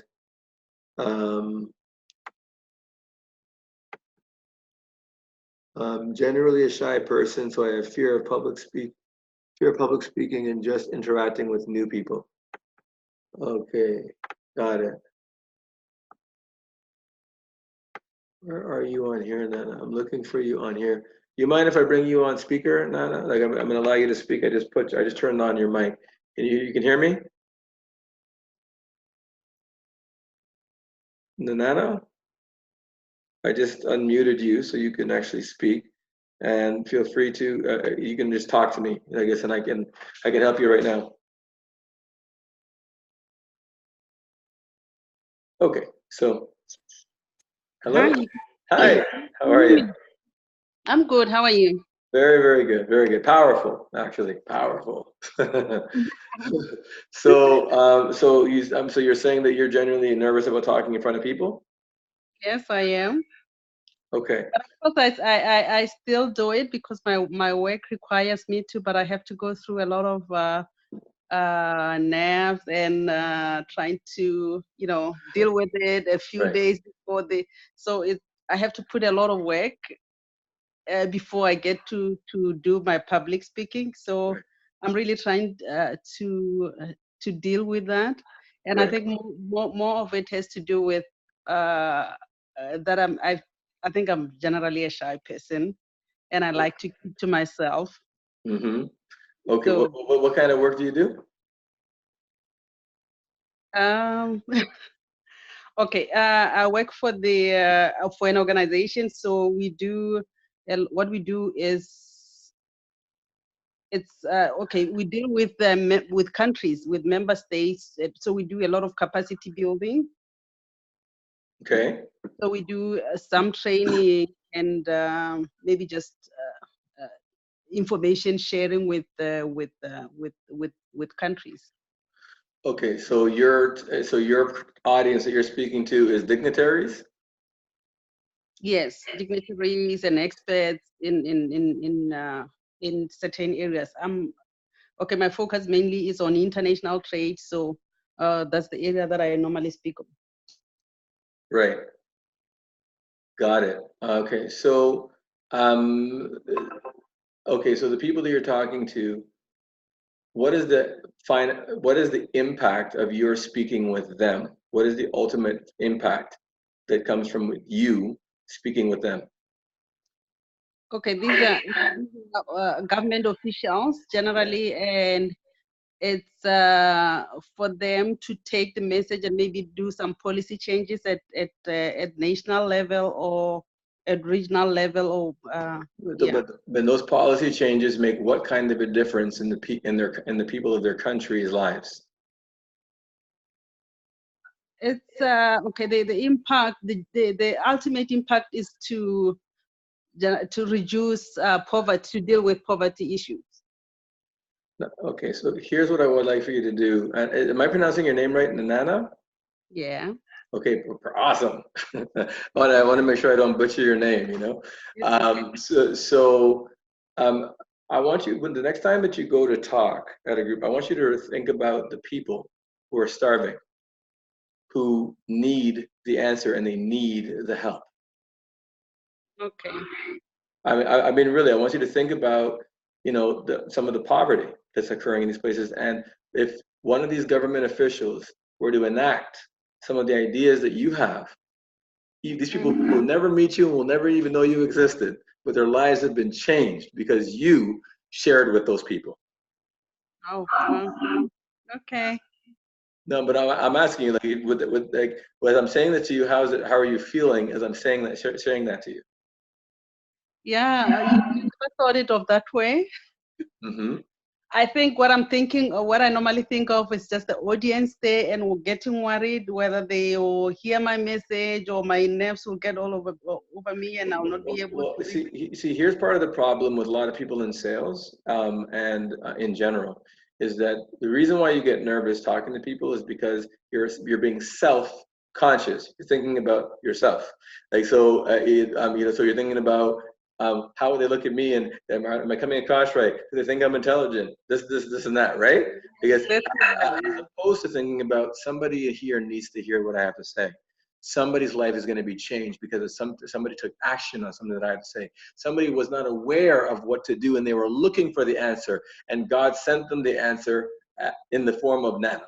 You know, Nana. What I'm saying, like, if you start looking at it from that way, you're no longer concerned about what people think of you. You're more concerned about making certain that you deliver the message to the best of your ability, and with as much passion as you can, so they can go and so that you can actually see the lights go on in their mind where they're like, oh my God, this could really help this people. This could really help my constituents. This could really make a big difference.